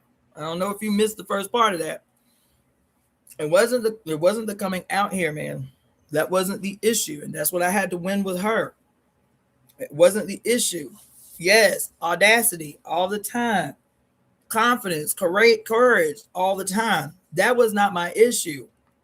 The issue was she did not line up any plans for her. Even as she emailed me and I gave her all these lists of people to call and that could possibly help, and you need to call them first so you and your sister can have a plan.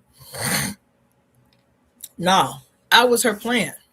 That's the problem.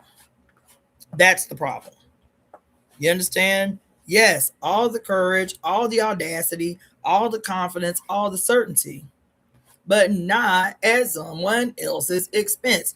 That is when it becomes something fucked up. And she's, no, you right. At the juncture that I said no, now it's a violation. That's what I was trying to win with her. You understand what I'm saying? At the juncture that I say no, now it's a violation. But now I still feel bad because I'm me. And I'm not gonna let nobody this child, she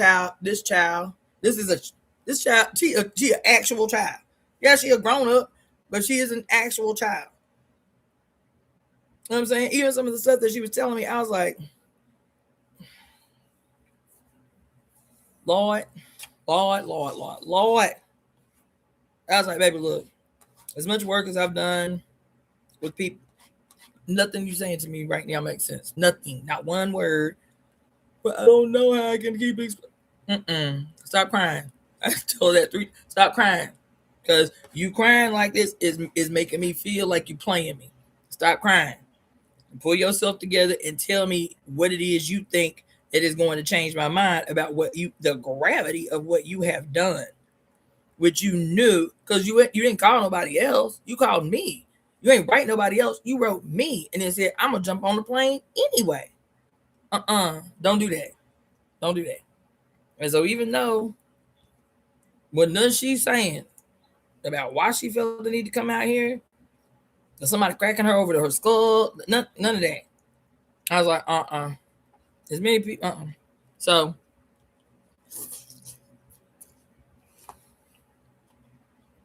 let that be a lesson, a teaching moment. You see, she came right in the door. So you have to knock. We have to, we've been up in here eating ice cream and watching TV and shooting the shit. That's why I didn't get a motherfucking thing done last week. But this story was still about maintaining respect, maintaining integrity.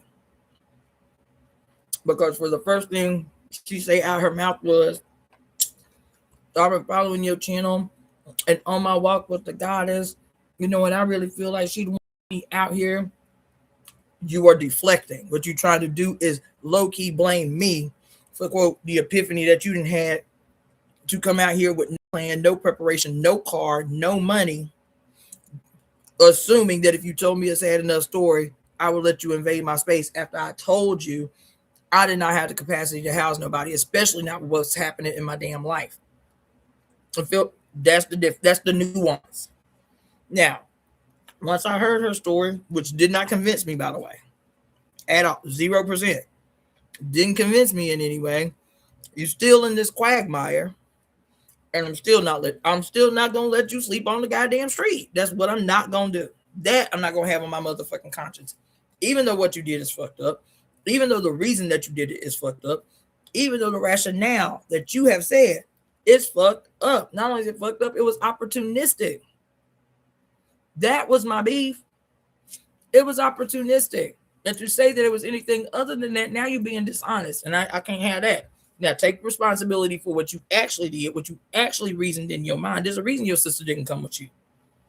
Your sister probably said that's some fucked up shit. Like, that's the only person you know. And she said we can't sleep at her house. Why are you gonna go out there anyway? Feel what I'm saying? So, but anyway, the silver lining for that story is that story demonstrated to us, all of us. That's why I told it to you. How Mother got blessings for us to come and get. We just have to step out on faith and come and get them blessings. This power up month. And now I'm tired because I done talked for 3 hours and still ain't told you a single thing I wanted to tell you. So what I'm gonna do is I'm gonna get up off this phone. I'm gonna make another live. I'm gonna eat the rest of this food so I can stop eating on this TV here. I'm gonna take a power nap because I'm of a certain age and I need naps. And then I'm gonna get back up on here. I cannot believe there's already 2, and I've been up on here as long as I have been. But the only thing I'm gonna do is I'm gonna read from these books and read from these notes. No distractions. I promise. Because I need y'all to book readings today. So I need to spend the rest of the day after this next live doing readings. So book your readings. The readings are on sale for today to the end of Black History Month. The 1 hour reading that used to be $153 for this month only is going to be $100.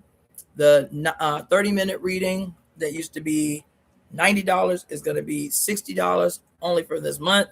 So EvoEmeTemp @gmail.com. That's how you can book the reading.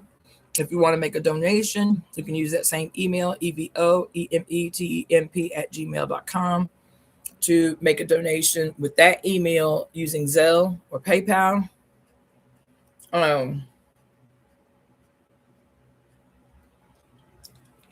Cashapp, $ Daughter of the Fates, Fates, Venmo, Cassandra, 2 S's, dash Floyd, Floyd, and that's it. Yep, that's it. And yeah, and I'll be back. Let's see, it's 2 o'clock now, so I'll make another live for like 4. I'll make another live for like 4. But book your readings, especially since we're going into, and I'm gonna be doing readings. You know what?